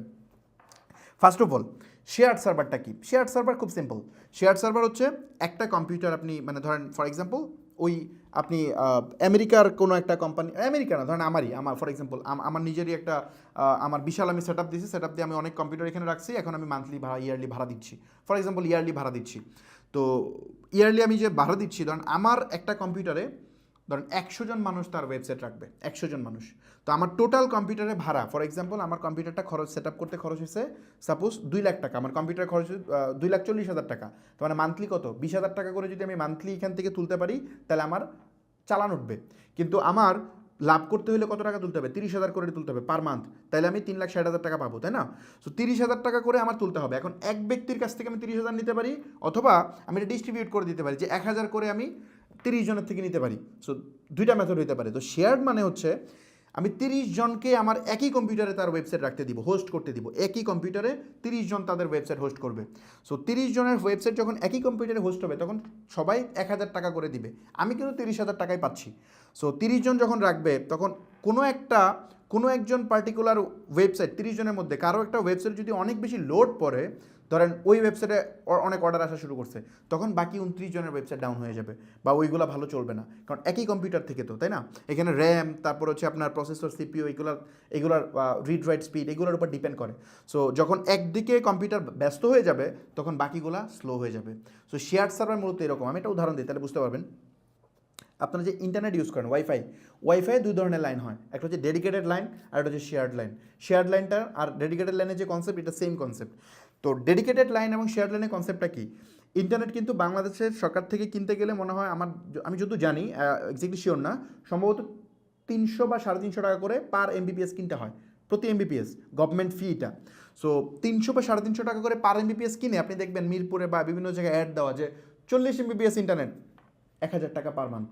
এটা কেমনে সম্ভব? 40 এমবিপিএস ইন্টারনেটের দাম কত আপনি হিসাব করেন তো, 350 দিয়ে, মানে বিটিসিএল থেকে যে কিনতেছে এটার দামই তো অনেক বেশি, তাই না? সো ও কেমনে এটা দিতেছে?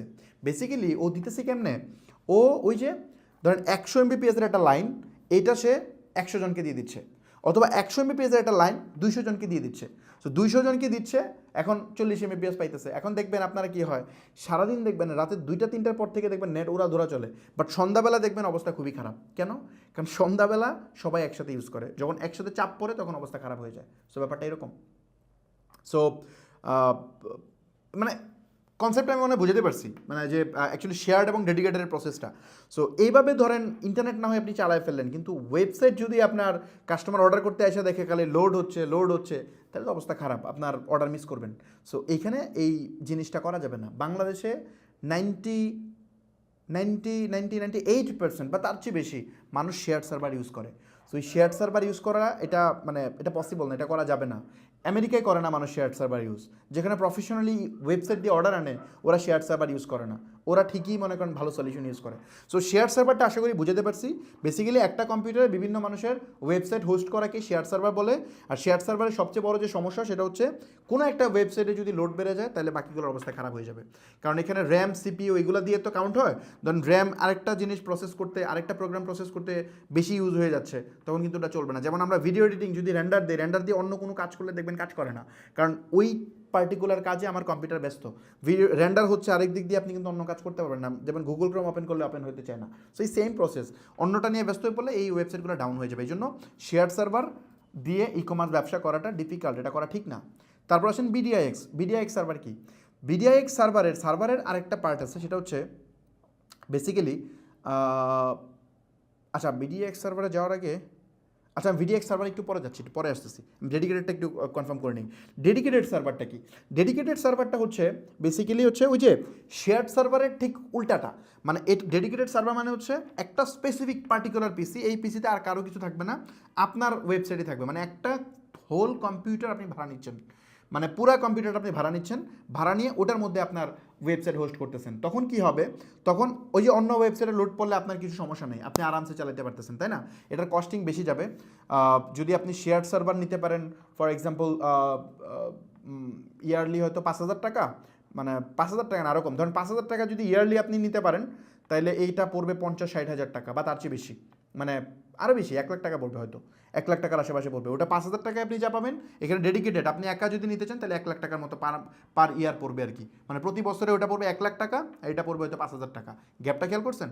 সো ডেডিকেটেড সার্ভার হচ্ছে ফুল কম্পিউটার আপনার, এখানে আর কেউ নিবে না।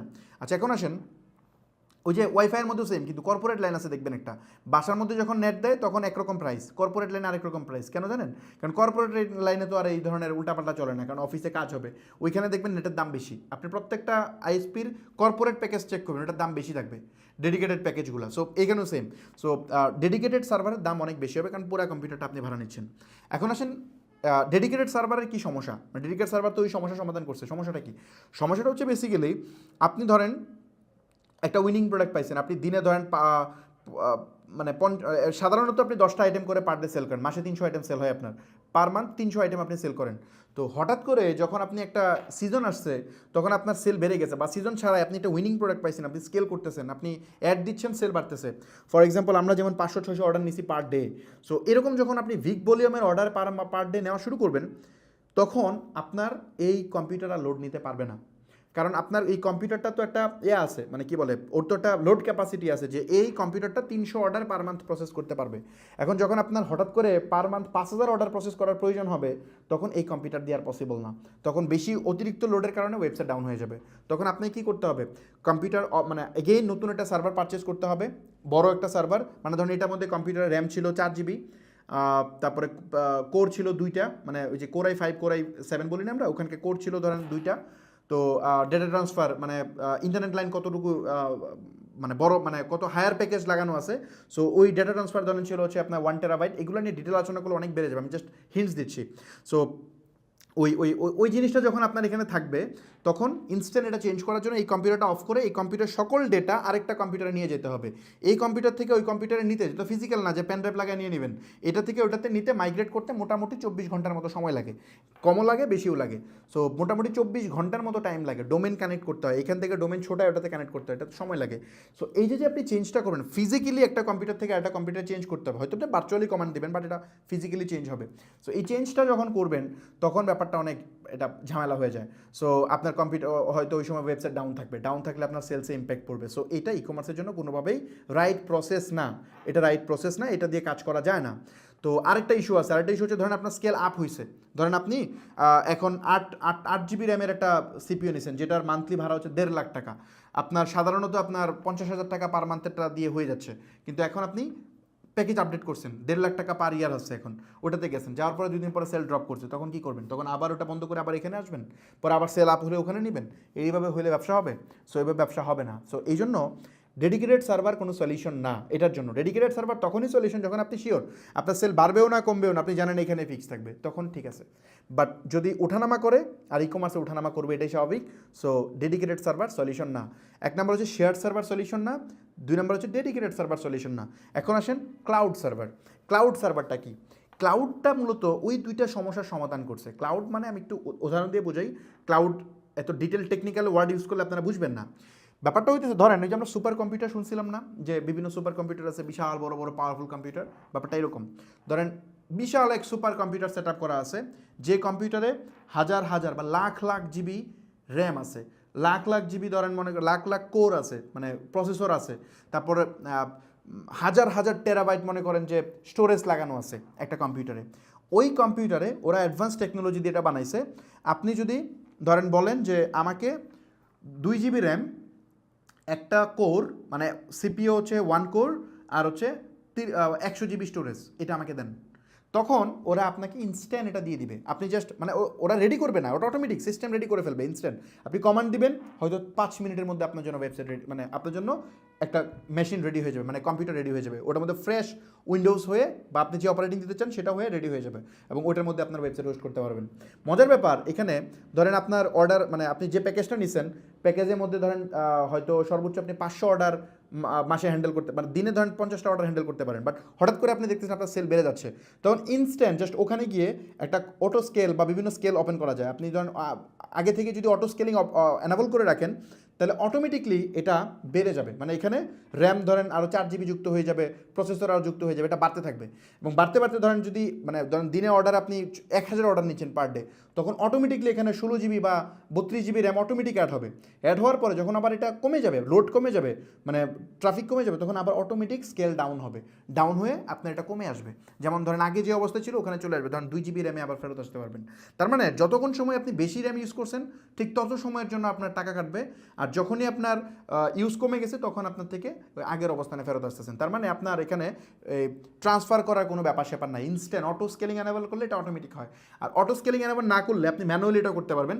ম্যানুয়ালিও যদি আপনি এটা আপডেট করেন, মানে প্যাকেজ বাড়াইতে চান, এটা 2-3 মিনিট সময় লাগে সর্বোচ্চ। 2-3 মিনিটের মধ্যে আপনার সার্ভার, আপনি এখানে যদি আর 10 জিবি র্যাম চান 10 জিবি অ্যাড করে দিবে, কোনো সমস্যা নেই। সো এইটা হচ্ছে সবচেয়ে পারফেক্ট সলিউশন যেটা ইন্টারন্যাশনালি সবাই ইউজ করে। আপনি দারাজ বলেন, আপনি মনে করেন যে বড় বড় যত সলিউশন বলেন সব ক্লাউডে রাখা, ধরেন দারাজ, তারপরে বিক্রয়.com, হাবিজাবি যা আছে এভরিথিং, মানে পিকাবো, মানে এগুলা ইভ্যালি, এগুলো সব হচ্ছে ক্লাউডে রাখা। সো এখন আসেন যে ক্লাউড তাইলে মানুষ ইউজ করে না কেন, মানে আচ্ছা ইউজ করে না কেন পরে যাচ্ছি। ধরেন এই শেয়ার্ড গেল, ডেডিকেটেড সার্ভার গেল, এখন আসেন ভিডিআইএক্স সার্ভারের ব্যাপারে কথা বলি। ভিডিআইএক্স সার্ভারের কথা বলার আগে একটা জিনিস বলি, হোস্টিং চুজ করার সময় দুইটা জিনিস আপনার মাথায় রাখতে হবে। আমি একটু ডিটেল বলতেছি যাতে করে আপনারা এই ব্যাপারটাতে মিসগাইডেড না হন, এটা নিয়ে প্রচুর ঝামেলা আছে আপনাদের মধ্যে। সো ভিডিআইএক্স সার্ভারের ব্যাপারে যে ইস্যুটা আছে সেটা হচ্ছে বেসিক্যালি এখানে হোস্টিং চুজ করতে গেলে দুইটা পয়েন্ট আপনাকে মাথায় রাখতে হবে। 1 নম্বর পয়েন্ট, ওই কম্পিউটারের কনফিগারেশন কী, মানে ওই কম্পিউটারের র্যাম কত জিবি, ওই কম্পিউটার কত জিবি স্টোরেজ। মানুষ দেখবে খালি বলে 20 জিবি হোস্টিং, 50 জিবি হোস্টিং। আরে ভাই হোস্টিং দিয়ে করবেনটা কি? 50 জিবি হোস্টিং দিয়ে আমি করবো কি? একটা ওয়েবসাইটে কতটুকু ফাইল হয়? সর্বোচ্চ 2 জিবি বা 3 জিবি। সো 3 জিবি ফাইল দিয়ে তো হবে না, আপনাকে এটা আইওয়াশ করে। বেসিক্যালি কত জিবি হোস্টিং এটা কোনো বিষয়ই না, কারণ আপনি যে কম্পিউটার বানান, আপনার কম্পিউটার বানাতে গেলে সবচেয়ে দামি কী জিনিস? দামি জিনিস কি বলে, হার্ড ডিস্ক কি বেশি দামি? স্টোরেজ কি বেশি দামি? স্টোরেজ তো আপনি 500 জিবি কিনতে পারেন হয়তো 5,000 টাকা দিয়ে, কিন্তু আপনি যখন প্রসেসর লাগান প্রসেসরের দাম বেশি। সো আপনাকে বুঝতে হবে ওইটা প্রসেসর কতটুকু, এটা বুঝতে হবে। স্টোরেজ তো খালি ভাই জায়গা, কতটুকু জায়গা। স্টোরেজ একটা সার্ভারের সবচেয়ে কম রোল প্লে করে, সবচেয়ে কম। সবচেয়ে ইম্পর্টেন্ট হচ্ছে এটার সিপিইউ, মানে যেটা মেইন, এটার সিপিইউ কত, মানে প্রসেসরটা কি। তারপরে ডিপেন্ড করে র্যাম, তারপরে ডিপেন্ড করে হচ্ছে আপনার এটার ব্র্যান্ডউইথ কি, মানে ডাটা যে যাচ্ছে আসতেছে ব্র্যান্ডউইথ কতটুকু, এখানে কত এমবিপিএস ইন্টারনেট লাইন লাগানো আছে ওই কম্পিউটারটাতে, এগুলা ম্যাটার করে।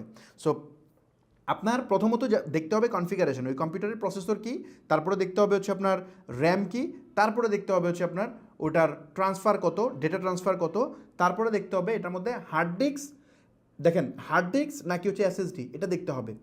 কত জিবি এটা অনেক পরের আলাপ, অনেক পরে, এটা সবচেয়ে কম রোল প্লে করে। সো কিন্তু আমরা আমাদের আইওয়াশ করার জন্য মানুষ সবসময় বলে 10 জিবি স্টোরেজ, মানে সব হোস্টিং কোম্পানি দেখবেন 50 জিবি হোস্টিং, 60 জিবি হোস্টিং, এগুলো ভাই আজাইরা জিনিসপত্র। এই হোস্টিংয়ের জিবিটা ম্যাটারই করে না। সো ম্যাটার করে ওইগুলা। সো আপনারা যখন একটা হোস্টিং কিনবেন তখন সবচেয়ে বেশি ফোকাস করবেন প্রসেসরটা কত, ওটাতে কয়টা কোর আছে, কয়টা থ্রেড আছে, তারপর দেখবেন হচ্ছে ওটার মধ্যে র্যাম কত জিবি, তারপরে দেখবেন ডেটা ট্রান্সফার কি, এটা কি এনভিএমই এসএসডি নাকি নর্মাল এসএসডি নাকি অন্য কোনো কিছু আছে, এটা আপনার দেখতে হবে। সো এটা হচ্ছে প্রথম। সেকেন্ড হচ্ছে ওই সার্ভারটা, ওই সার্ভারের যে মানে ওই কম্পিউটারটা কোথায় লোকেটেড, মানে লোকেশনটা কোথায়, এটা ম্যাটার করে, অনেক বিগ ম্যাটার করে। আপনি যদি আমেরিকায় কোনো একটা কম্পিউটারে আপনার ওয়েবসাইট রাখেন এবং ওই ওয়েবসাইট যদি বাংলাদেশ থেকে ভিজিট হয়, তাহলে এটা কেমন কাজ করে আমি একটা উদাহরণ দিই, তাহলে বুঝবেন। ধরেন ঢাকা থেকে আপনি আমাদের ওয়েবসাইটে আসছেন, গিফট গার্ডেনে আসছেন। এখন গিফট গার্ডেনের ওয়েবসাইটটা আমি আমেরিকার কোনো একটা ডেটা সেন্টার, আমেরিকার কোনো একটা হোস্টিং কিনে ওখানে আমি রাখছি। এখন আপনি যখন বাংলাদেশ থেকে ইন্টারনেট ইউজ করবেন তখন আপনার বাসায় যে মোবাইল থেকে মানে গিফট গার্ডেনে আপনি ক্লিক করছেন, ব্রাউজারে গিয়ে giftgarden.com চাপ দিচ্ছেন, চাপ দেওয়া মাত্র একটা সিগন্যাল যায় যে বাংলাদেশের যে আইএসপি আছেন আপনার, ওর কাছে এটা কেবলের থ্রুতে ওই সিগন্যালটা যায়। ওই সিগন্যালটা ওই আইএসপি থেকে যা আইআইজি মনে হয়, যেটা হচ্ছে মেইন মানে হাব, ওখানে যায়। ওই আইআইজি থেকে এটা যায় হচ্ছে সাবমেরিন কেবল হয়ে, ওই যে সমুদ্রপথে সাবমেরিন কেবল কানেক্ট আছে, ওই সাবমেরিন কেবল দিয়ে কানেক্ট হয়ে ওই সিঙ্গাপুর ঘুরে সমুদ্রপথে সারা পৃথিবীর মধ্যে ইন্টারনেট, মানে তো এরকম সারা পৃথিবীকে মানে বিভিন্ন কেবল দিয়ে কানেক্ট করে রাখছে, জালের মতো বানায় ফেলছে। এটা তো ইন্টারনেট, ছোটোবেলা আমরা পড়ছিলাম না। সো ইন্টারনেট বেসিক্যালি এরকম, মানে ওই কম্পিউটারের সাথে আপনার কানেক্টিভিটিটা একটা সাবমেরিন কেবলের থ্রুতে কোনো না কোনোতে কানেক্টেড আছে। সো বেসিক্যালি আপনার ডেটাটা ওই বাংলাদেশের সাবমেরিন কেবল সমুদ্রের নিচ দিয়ে এটা চলে যায় আমেরিকায় গিয়ে ওই যে ওদের সেম প্রসেস, ওদের আইআইজি থেকে যায় লোকাল প্রোভাইডার থেকে একজন যে কম্পিউটারটাতে আপনার এটা আছে মানে কি বলে ওই প্রোডাক্টটা আছে বা ওয়েবসাইটটা আছে, ওইখান থেকে সে প্রোডাক্টটার ছবিটা নেয়। আপনি তো প্রোডাক্টে ক্লিক করার পরে প্রোডাক্টের ইনফরমেশনগুলো আসার জন্য দেখতে চান, সো ওই ইনফরমেশনগুলো নিয়ে আবার সেই ওই পথে ব্যাক করে আপনার কাছে আসে। সো এই পুরা প্রসেসটা ঘটতে সময় লাগে। এটা অনেক দ্রুত ঘটে, বাট এটা টাইম লাগে। টাইমটাকে বলে ল্যাটেন্সি। ল্যাটেন্সি মিনস মানে কত মিলি সেকেন্ডে এটা ঘটে। সো যা সাধারণত আমেরিকা থেকে কোনো ডেটা ঘুরে আসতে 6 থেকে 700 মিলি সেকেন্ড সময় লাগে। মানে 1000 মিলি সেকেন্ডে 1 সেকেন্ড, 700 মিলি সেকেন্ডের মতো টাইম লাগে। এটা যদি খুব মানে ভালো মানের হয়, আর এমনিতে দেখা যায় অনেক সময় এটা 2000, 3000, 4000 মিলি সেকেন্ডও হয়ে যায়। হইলে এটা চরম স্লো হয়ে যায়। একটা ডেটা আমি রিকোয়েস্ট দিলাম, এটা ঘুরে আসতে যদি 4 সেকেন্ড আমার ওয়েট করতে হয়, তাহলে তো ওয়েবসাইট লোড বেড়ে যাবে। সো এই জন্য ওয়েবসাইট যে দ্রুত ঢুকে আর পরে ঢুকে, এটার সিংহভাগ ডিপেন্ড করে এই ল্যাটেন্সির উপরে। তারপরে ডিপেন্ড করে হচ্ছে ওই কম্পিউটারের কনফিগারেশন। আপনার ল্যাটেন্সি খুব কাছে, কিন্তু ওই কম্পিউটার প্রসেস যদি সময় লাগে তাহলে তো হবে না। সো ব্যাপারটা হচ্ছে এরকম আর কি। সো আপনার মানে দুইটা প্রসেস, একটা হচ্ছে কম্পিউটার কনফিগারেশন, সেকেন্ড হচ্ছে ওইটা কোথায় আছে। সো অবশ্যই আপনার হোস্টিংটা এমন চুজ করতে হবে যেটা আপনার কাছাকাছি আছে। সো বাংলাদেশে ওইরকম কোনো বড় বড় কোম্পানির হোস্টিং নাই, এরা সবাই রিসেলার, অন্যান্য কোম্পানি থেকে রিসেলিং নিয়ে সেল করে। সো এরা বেসিক্যালি ম্যাক্সিমাম যে শেয়ার হোস্টিংগুলো এগুলো সব আমেরিকান ডেটা সেন্টারের, এদিকের খুব কম আছে, একেবারে কম। সো বেসিক্যালি আপনি যদি মনে করেন যে আপনার যেটা করতে হবে কাছাকাছি কিছু রাখতে হবে, যেমন সিঙ্গাপুর, বাংলাদেশ থেকে সবচেয়ে সুন্দর ডেটা সেন্টারের লোকেশন হচ্ছে সিঙ্গাপুর বা ইন্ডিয়ার থেকে সিঙ্গাপুর ভালো। সো সিঙ্গাপুর থেকে এখানে ডেটা আসতে সময় লাগে 50 থেকে 60 মিলি সেকেন্ড। তো যেখানে 600-700 মিলি সেকেন্ড, এখানে 50 মিলি সেকেন্ড, কিন্তু অনেক গ্যাপ, খুব দ্রুত হয়ে যায়। আর যদি এটা বাংলাদেশে কোনো ডেটা সেন্টারে রাখেন তাহলে হবে 1 মিলি সেকেন্ড। মানে আপনি ক্লিক করা মাত্র ইনস্ট্যান্ট এটা লোড হবে 1 মিলি সেকেন্ড। কারণ ঢাকা থেকে ঢাকা 1 মিলি সেকেন্ড, ওই সাবমেরিন হয়ে ঘোরা লাগতেছে না, এখানেই হয়ে যাচ্ছে। সো বেসিক্যালি এটা হচ্ছে মানে এই জিনিসটা। বিডিআইএক্স সার্ভারটা হচ্ছে বেসিক্যালি বাংলাদেশে এটা হোস্টেড, মানে একটা শেয়ার্ড সার্ভার, ওই একই প্রসেস শেয়ার্ড সার্ভার, বাট এটা বাংলাদেশে অ্যাভেলেবেল। বাংলাদেশে ঢাকায় হয়তো কোনো জায়গায় আছে, অনেকগুলো আছে, যেমন তিতুমির কলেজের এখানে একটা আছে ডাটা সেন্টার, কোলো সিটি আছে মনে হয় নাম, আরও বেশ কয়েকটা আছে। সো ওইগুলোতেও আপনি রাখতে পারেন, কিন্তু এখানকার মেশিনগুলো পুরাতন, মানে এত উন্নত না, যার কারণে এখানকার মানে লোকেশন কাছাকাছি হইলেও ওইরকম মানে হয় না, কি বলে আপনি পারফরমেন্স এত হাই পাবেন না। বিডিআইএক্স সার্ভারে লোকেশন কাছাকাছি, আপনি খুব দ্রুত লোড আসতেছে, কিন্তু কম্পিউটার প্রসেস করতে পারে না। মানে ব্যাপারটা হচ্ছে আমার কম্পিউটার যদি হ্যাং করে, যদি কারো 1 GB র্যামের কম্পিউটার থেকে তারা জানে, আমি যদি চাপ দিলে 4-5 ঘন্টা পরে, মানে 4-5 মিনিট পরে ওটা রেসপন্স করে, তাইলে এটা যত দ্রুতই হোক, যত কাছেই হোক, ওটা দিয়ে লাভ কি? লাভ তো নাই, ওই প্রসেসে এত সময় লাগতেছে। ফার্স্ট কন্ডিশন কম্পিউটার ফাস্টার হইতে হবে, সেকেন্ড হচ্ছে লোকেশন কাছে হইতে হবে। লোকেশন কাছে হইলে দ্রুত চলে আসবে। আগে কম্পিউটার নিজে আগে ইন্টারনালি প্রসেস করবে, প্রসেস করা মাত্রই এটা ইনস্ট্যান্ট যত দ্রুত সম্ভব ইউজার পেয়ে যাবে। এটার উপর ডিপেন্ড করে ওয়েবসাইটের পারফরমেন্স, আর পারফরমেন্স খুবই ম্যাটার করে। পারফরমেন্স ছাড়া আপনি অ্যাড রান করতে গেলে মারাত্মক লেভেলের সমস্যায় পড়বেন। সো এই জন্য আপনাকে বিডিআইএক্স সার্ভার দিয়েও অ্যাকচুয়ালি কাজ হবে না, আপনাকে ক্লাউড সার্ভারে যাইতে হবে, অন্যগুলো দিয়ে কাজ হবে না। এখন কিছু উদাহরণ দিব আমি আপনাদেরকে, এগুলো ডিটেল আলোচনা করে ফেলছি। ই কমার্স ওয়েবসাইটের জন্য পারফেক্ট সার্ভার কোনটা? পারফেক্ট সার্ভার হচ্ছে basically cloud server. So cloud সার্ভারের মধ্যে এখন আসেন ক্লাউড নিয়ে কিছু কথা বলি, আবার ওইগুলো ডিটেল কথা বলতেছি না, ক্লাউড নিয়ে কিছু কথা বলি। ক্লাউডে বেসিক্যালি আছে হচ্ছে অ্যামাজন ওয়েব সার্ভিস, পৃথিবীর সবচেয়ে সেরা কিছু প্রোভাইডারের নাম বলতেছি। এক হচ্ছে অ্যামাজন ওয়েব সার্ভিস, যেটা হচ্ছে AWS, এটা নাম্বার 1 পৃথিবীতে। সেকেন্ড হচ্ছে Google cloud. Third digital ocean না, অ্যাকচুয়ালি এটা এখানে আরও একটা হবে, আমি জাস্ট 3টা লেখার জন্য লিখছি। থার্ড হচ্ছে বেসিক্যালি অ্যাজিওর হবে, যেটা মাইক্রোসফটের, এবং ফোর্থে হচ্ছে ডিজিটাল ওশেন। এখন অ্যামাজনে বেসিক্যালি সবাই রাখে, ইভেলি রাখে, নেটফ্লিক্স, তারপর শপিফাই এক সময় রাখতো। পৃথিবীর যত বড় বড় কোম্পানি আপনি দেখেন এরা সবাই মোটামুটি অ্যামাজনে রাখে। তারপরে গুগল ক্লাউডে অনেক কোম্পানি রাখে, এরাও জায়ান্ট। সো এই ডিজিটাল ওশেন এটাও ক্লাউড, এরা পরে শুরু করছে। সো এখন অ্যামাজন ওয়েব সার্ভিসের কোয়ালিটি হচ্ছে সবচেয়ে ভালো, ধরেন 20-এর মধ্যে 20 এদের মার্ক। গুগল ক্লাউডের মার্ক হচ্ছে 20-এর মধ্যে ধরেন 19। তারপরে অ্যাজিওরের মার্ক হচ্ছে ধরেন 20-এর মধ্যে ধরেন 18। ডিজিটাল ওশেনের মার্ক হচ্ছে ধরেন 20-এর মধ্যে 16 ফর এক্সাম্পল, বা 15 ধরেন, 16 মানে 15 ধরেন, 20-এর মধ্যে 15 ফর এক্সাম্পল। এখন প্রাইজের ব্যাপার আসেন, অ্যামাজনের প্রাইজিং হচ্ছে অনেক বেশি, মানে সবচেয়ে এক্সপেন্সিভ, তারপরে গুগল ক্লাউড, তারপরে অ্যাজিওর, তারপরে ডিজিটাল ওশেন। সো 1 নম্বরের সাথে আপনি ওই অ্যামাজনের সাথে ডিজিটাল ওশেনে যদি কম্পেয়ার করেন, তাহলে সার্ভিসে বললাম যে 20 আর 15, কিন্তু প্রাইসে যদি আপনি চিন্তা করেন তাহলে এটা আকাশ আর পাতার পার্থক্য, ডাবলের চেয়ে বেশি। মানে আমি ডিজিটাল ওশেনে যে সার্ভিস পাবো, মানে অ্যামাজনে যে সার্ভিস পাবো, ওই সিমিলার কাইন্ড অফ সার্ভিস যদি আমি ডিজিটাল ওশেনে পেতে চাই, তাইলে মানে ডিজিটাল ওশেনে যে সার্ভিস পাচ্ছি এটা যদি অ্যামাজনে নিতে চাই, তাহলে প্রায় ডাবল পে করতে হবে। যেটা আমি $50 পার মান্থ হয়ে যেত, ওটা $100 বা $200 আমার লাগবে। সো এই জন্য প্রাইস কম্প্যারিজনে আপনি যদি অনেক বাজেটওয়ালা মানুষ হন তাহলে আপনার জন্য অ্যামাজন খুব ভালো, যেমন এই ভ্যালির বাজেট আছে, ও ভাই ওখানে রাখে। বাট আপনি ছোট উদ্যোক্তা বা আমাদের মতো যারা আছেন তারা digital ocean so far better. আমি সবসময় ডিজিটাল ওশন ইউজ করি, অ্যামাজনে ইউজ করি বেশ কিছু অন্যান্য প্রোডাক্টের ক্ষেত্রে, but Digital Ocean maximum time ই কমার্সগুলো ডিজিটাল ওশন থেকে ইউজ করি এবং এটা স্পিড অনেক ভালো। আপনি সাধারণ ওয়েবসাইট থেকে আমি তো 20-এর মধ্যে 15 বললাম না ডিজিটাল ওশনকে, এখন সাধারণ যেসব ওয়েব হোস্টিং আপনারা কিনেন 5-7 হাজার টাকা দিয়ে, এগুলো হচ্ছে 20-এর মধ্যে কোনো নাম্বারই আসবে না, এগুলো -50 আসবে, মানে 1ও আসবে না, 20-এর মধ্যে 1ও আসবে না, এটা -50 যাবে। সো ওর থেকে সো ফার বেটার হচ্ছে ডিজিটাল ওশন, বাট প্রাইস কমের মধ্যে এবং এটা ম্যানেজ করা ইজি। সো এই ডিজিটাল ওশনে বেসিক্যালি আপনারা করবেন। এখন আসেন যে এই জিনিসগুলো কেন মানুষ মানে এর প্রাইজিংটা একটু দেখায় আপনাদেরকে, প্রাইজিংটা একটু দেখা জরুরি, তাহলে আপনারা বুঝতে পারেন। যেমন ধরেন নেমচিপ নিজেও হোস্টিং প্রোভাইড করে, আপনি যদি নেমচিপে যান তারপরে এখানে হোস্টিংয়ে যাবেন, হোস্টিং থেকে একটা অপশন পাবেন শেয়ার্ড হোস্টিং, তো শেয়ার্ড হোস্টিংয়ে যান। শেয়ার্ড হোস্টিংয়ে গেলে এই যে দেখেন ডেটা সেন্টার লোকেশন, কোন লোকেশনে আপনার কম্পিউটারগুলো আছে, এদের মূলত 3 জায়গায় আছে, ইউএস, ইউকে, ইউ, 3 জায়গায় আছে, সিঙ্গাপুরে নাই। তার মানে এটা নিলে আপনার হবে না, প্রথমেই এটা রিজেক্ট, এটা দিয়ে আপনার কাজ হবে না, কারণ আপনার সিঙ্গাপুরে লাগবে, আদারওয়াইজ এটা ওয়েবসাইটের লোড টাইম অনেক বেড়ে যাবে। আচ্ছা, তারপরে এখানে এগুলোর কস্টিং দেখেন কত, এগুলোর কস্টিং হচ্ছে বেসিক্যালি প্রথম যে প্যাকেজটা, এই প্যাকেজটাতে তারা এখানে র্যাম টাইম দেখবেন কিছু বলে না, ওই যে বলছিলাম না যে এগুলো হচ্ছে ফাঁকি দেওয়া আর কি, র্যাম টাইম বলবে না, খালি বলতেছে স্টোরেজ, এগুলো আজেরা জিনিসপত্র স্টোরেজ। সো এটার কস্টিং কত বলতেছে যে প্রথম বছর হচ্ছে $22 মানে $23, সেকেন্ড বছর থেকে যাবে $45, আর এটা হচ্ছে $69, এটা হচ্ছে প্রথম বছর $35, পরবর্তী বছরে হচ্ছে আপনার এতটা, এটা হচ্ছে মান্থলি তো আপনি কিনতে পারবেন না, ইয়ারলি আর কি, ইয়ারলি কিনতে হবে, এটা মাস ধরাই দিলে এটা কমে যাবে আরও, এটা বেড়ে যাবে প্রাইসিং। সো এটা ইয়ারলি ধরলে এটা এরকম আসে আর কি। সো এই হচ্ছে মোটামুটি যেটা এটা $100 পার ইয়ার, $100 মানে প্রায় 10,000 টাকার মতো পার ইয়ার এই শেয়ার সার্ভারটা। আচ্ছা, এখন আসেন এখানে বলতেছে 3টা ওয়েবসাইট রাখতে পারবেন, বাট এগুলো ফাউল কথাবার্তা, আপনি একটাই দেখবেন চলে না, আমি নিজে ইউজ করছি, আমি প্রয়োজনে দেখাবো না পরবর্তী ক্লাসে, এগুলো একটাই চলে না, সো 3টা তো অনেক দূরের কথা। ওকে, তারপরে আসেন আমি, আচ্ছা এখানে আরেকটা জিনিস দেখাই, এখানে এটা তো দেখালাম হচ্ছে শেয়ার্ড না, এখন ডেডিকেটেড সার্ভারটা একটু দেখাই, ধরেন এই যে শেয়ার থেকে ডেডিকেটেড, এই ডেডিকেটেডে যদি যান আপনি ধরেন এখানে মান্থলি প্যাকেজ নেবেন, এই যে এখানে দেখেন এখানে কিন্তু বলছে, খেয়াল করছেন এখানে কিন্তু কোর বলছে, দেখছেন 4টা কোর, 16 জিবি স্টোরেজ, এখানে কোর বলতেছে কত জিবি, এখানে কনফিগার, এটা হচ্ছে অ্যাকচুয়াল কনফিগারেশন, এটা আপনাকে জানতে হবে। সো এখানে দেখেন বলতেছে, এবং এগুলোর দাম দেখছেন কত, মান্থলি হচ্ছে আপনার প্রতি মাসে আপনাকে পে করতে হবে হচ্ছে ওই $54। আপনি যদি এটাকে আপনি ইয়ারলি নেন, ইয়ারলি প্যাকেজে খেয়াল করেন, সরি ইয়ারলি প্যাকেজে যান, $714 মানে হচ্ছে প্রায় 50-60 হাজার টাকা, মানে এই হোস্টিংটা।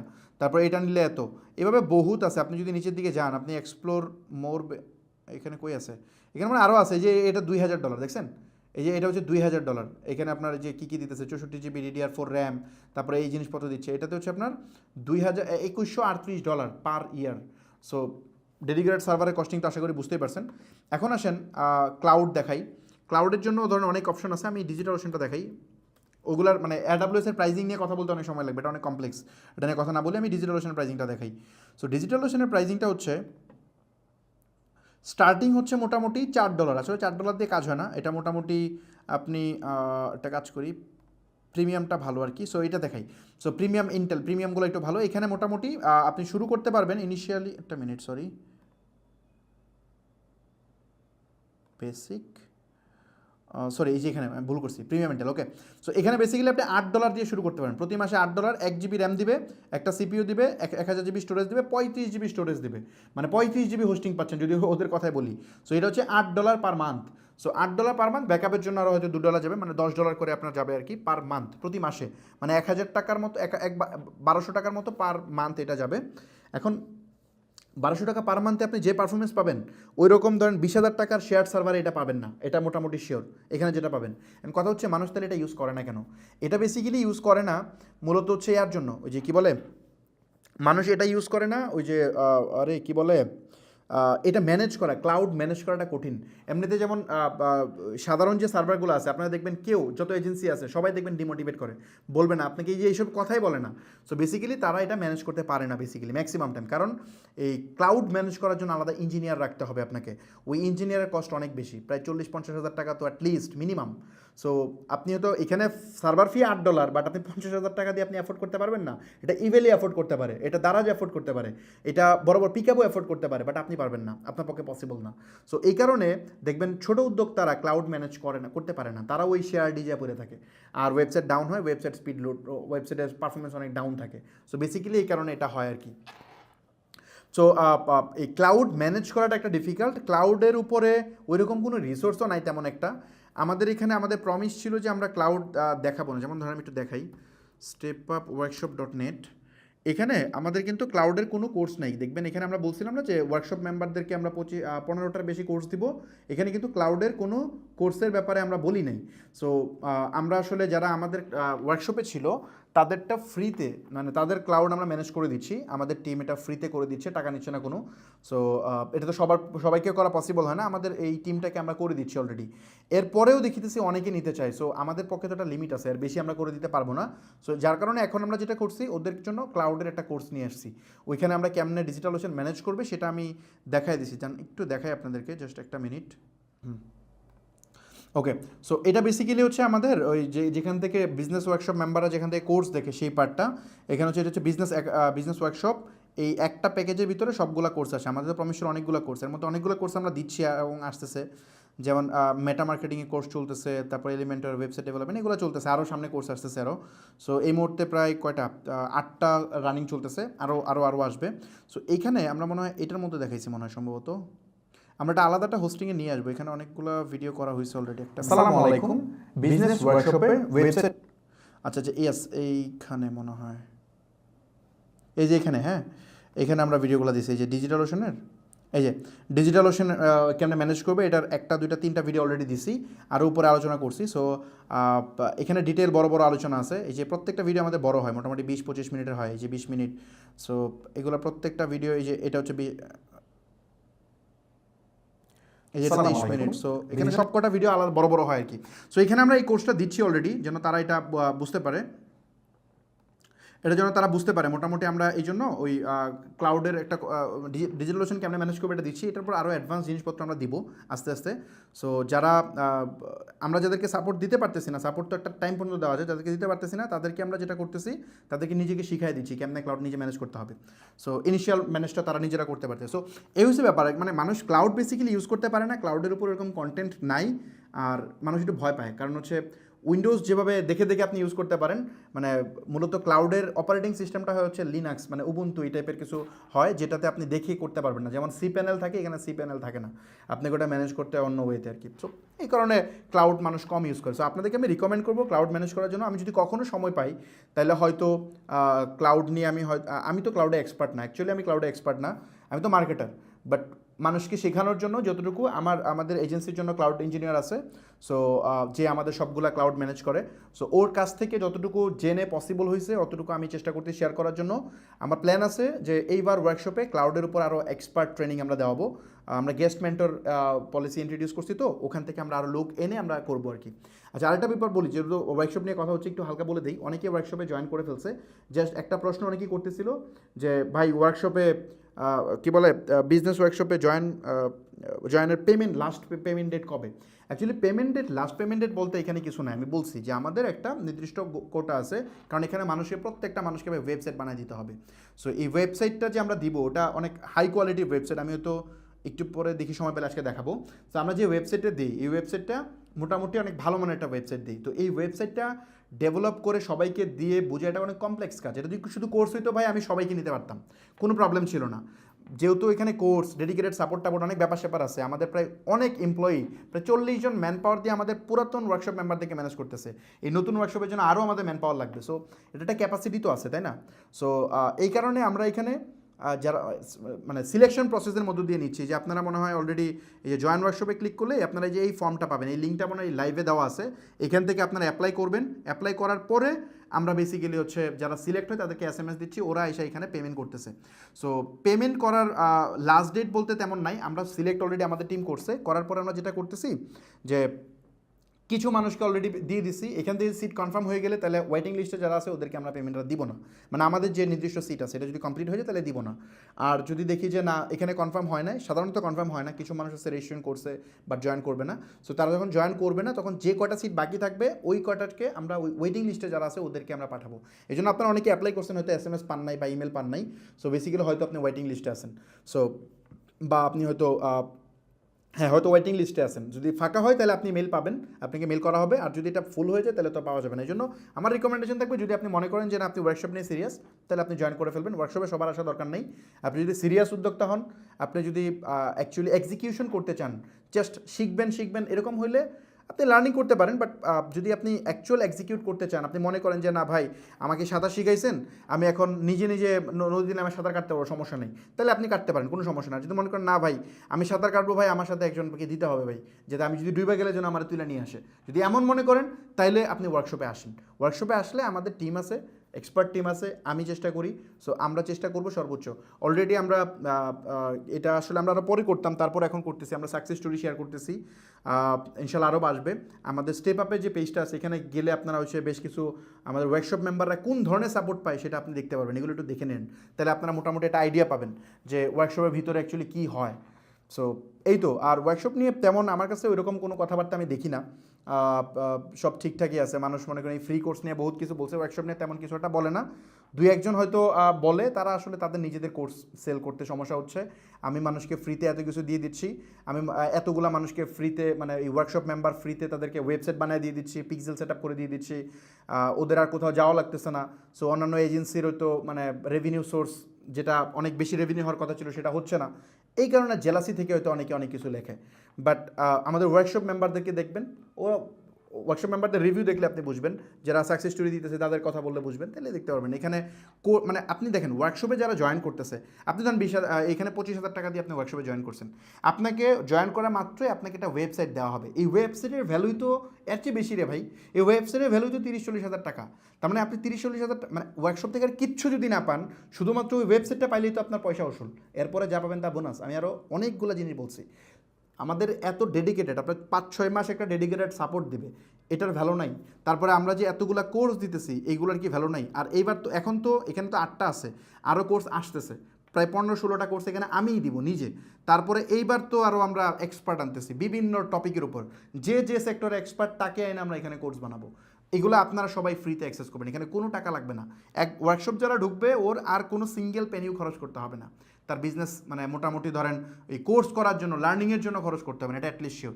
আমরা আপনার কাছে কোনো সার্ভিস সেল করার চেষ্টা করবো না, আমাদের আর কোনো এখানে কোনো ধরেন লেভেল আপ বা এগুলো কিছু নাই, জাস্ট এই ওয়ার্কশপ পর্যন্তই।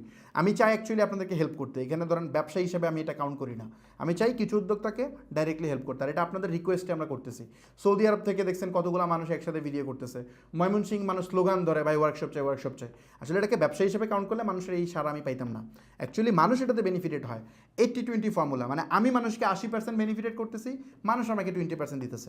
এই কারণে মানুষের ক্রেজ, মানুষ দেখবেন টাকা দিয়ে অ্যাড দিয়ে কোর্স সেল করতে পারে না, ওরা 4-5 হাজার টাকার কোর্সই সেল হয় না। এখন ওয়ার্কশপের জন্য মানুষ আন্দোলন করে, এগুলো দেখলে তো পাবলিকের মাথা খারাপ হবেই, পাবলিক তো চিল্লাবেই, তাই না? আর আমাদের যে পজিটিভ রিভিউ আমাদের গ্রুপে যদি দেখেন, আমি তো বলি যে কাউকে আমার সাথে চ্যালেঞ্জ করুক, আমাদের ওয়ার্কশপ সম্পর্কে বা বুটক্যাম্প সম্পর্কে বা আমাদের কন্টেন্ট সম্পর্কে যতগুলা পজিটিভ রিভিউ আছে, ওই ব্যক্তি যদি খাওয়া দাওয়া ঘুমটাম ছাইরা একটানা 1 বছর পরে শেষ করতে পারবে না, আমি গ্যারান্টি দিচ্ছি, এটা শেষ করতে পারবে না পরে। টেক্সট রিভিউ, ভিডিও রিভিউর তো অভাব নেই, গ্রুপে গেলে আপনারা পাবেন, একটু দেখেন, স্ক্রল করেন, তাইলেই হয়ে যাবে। So by the way, out টপিকে চলে গেছি, আমি মেইন টপিকে ফেরত আসি। সো বেসিক্যালি আমি যে জিনিসটা বোঝাতে চাচ্ছি সেটা হচ্ছে আপনাকে এই সার্ভার ব্যাপারগুলোতে ফোকাস থাকতে হবে আর কি। সো আপনাকে আমি সাজেস্ট করি বেসিক্যালি ডিজিটাল ওশন নিতে, ডিজিটাল ওশন নিলে সবচেয়ে বেটার হয়। এখন আসেন আমরা চলে যাই, আমরা ডোমেন কনফার্ম করলাম, আমরা হোস্টিংয়ে আসলাম, এখন একটা আইডিয়া দিই কেমন কস্টিং যায়। ডোমেন বেসিক্যালি হচ্ছে ডোমেনও ভাড়া নিতে হয়। ডোমেন বেসিক্যালি .com ডোমেন নিতে গেলে $10-12-13 লাগে, প্ল্যাটফর্ম ওয়াইজ চেঞ্জ হয়। সো $10-12 প্রতি বছরের জন্য। .com.bd ডোমেন নিলে মোটামুটি 1600-1700 টাকা লাগে 2 বছরের জন্য, মানে 800 টাকা পার ইয়ার, মানে ভাড়া নিতে হয় আর কি। নামটা ভাড়া নিতে হয়, নামটা আপনি পার্মানেন্টলি কিনতেছেন না, পরের বছর আবার রিনিউ করতে হবে। হোস্টিং মান্থলি বা ইয়ারলি ভাড়া নিতে হয়, সকল ধরনের ক্লাউড সার্ভার মান্থলি ভাড়া নিতে হয়, আর ওই টেয়ার এগুলো নেওয়া যায় ইয়ারলি। সো এই হচ্ছে প্রসেস। মোটামুটি একটা ই কমার্স ওয়েবসাইট যদি চালাতে চান তাহলে আপনার হোস্টিং কেমন লাগবে একটা আইডিয়া দিই। মোটামুটি আপনার ওই যেটা দেখালাম মিনিমাম প্যাকেজ যেটা আছে $10 পার মান্থ আপনি খরচ করতে হবে অ্যাটলিস্ট, যদি আপনি নিজে ম্যানেজ করতে পারেন। আর ম্যানেজ না করতে পারলে ওই ম্যানেজ যারা দিয়ে করাবেন সেটা একটা টাকা ওর মতো করে নিবে আর কি। সো এই হচ্ছে প্রসেস। এখন আসেন ওয়েবসাইট, আমরা ডোমেইন হোস্টিং দুটো ক্লিয়ার করলাম, এখন আসেন ওয়েবসাইটে মেইন জিনিস, মেইন টপিক। আমি জানি না কয়টা বাজে, আচ্ছা 1.5 ঘন্টা হয়ে গেছে না? আচ্ছা সমস্যা আমি শেষ করবো, টপিকটা শেষ করবো, ক্লাসটা একটু লম্বা হবে বাট আমি শেষ করি। ওয়েবসাইট মূলত দুইভাবে তৈরি করা যায়। এক নাম্বার হচ্ছে কাস্টম, এটা খুব মনোযোগ দিয়ে শুনেন এই পার্টটা। এই পার্ট নিয়ে বাংলাদেশে চরম লেভেলের মিসইউজ করা হয়, বিভিন্ন এজেন্সি, বিভিন্ন ফ্রিল্যান্সার, বিভিন্ন এটাকে চরম লেভেলের মিসইউজ করে।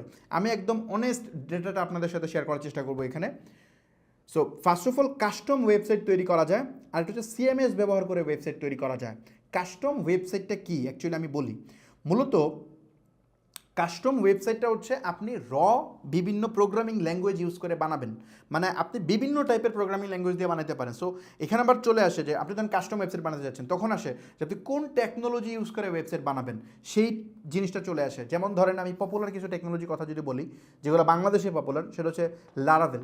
আপনি লারাভেল দিয়ে একটা ওয়েবসাইট বানাতে পারেন, দেখবেন যে প্রচুর মার্কেটে চলে লারাভেল ওয়েবসাইট বানায়, লারাভেল দিয়ে ওয়েবসাইট বানান, হিউজ কথাবার্তা আছে। সো লারাভেল দিয়ে ই কমার্স ওয়েবসাইট বানানো যায়।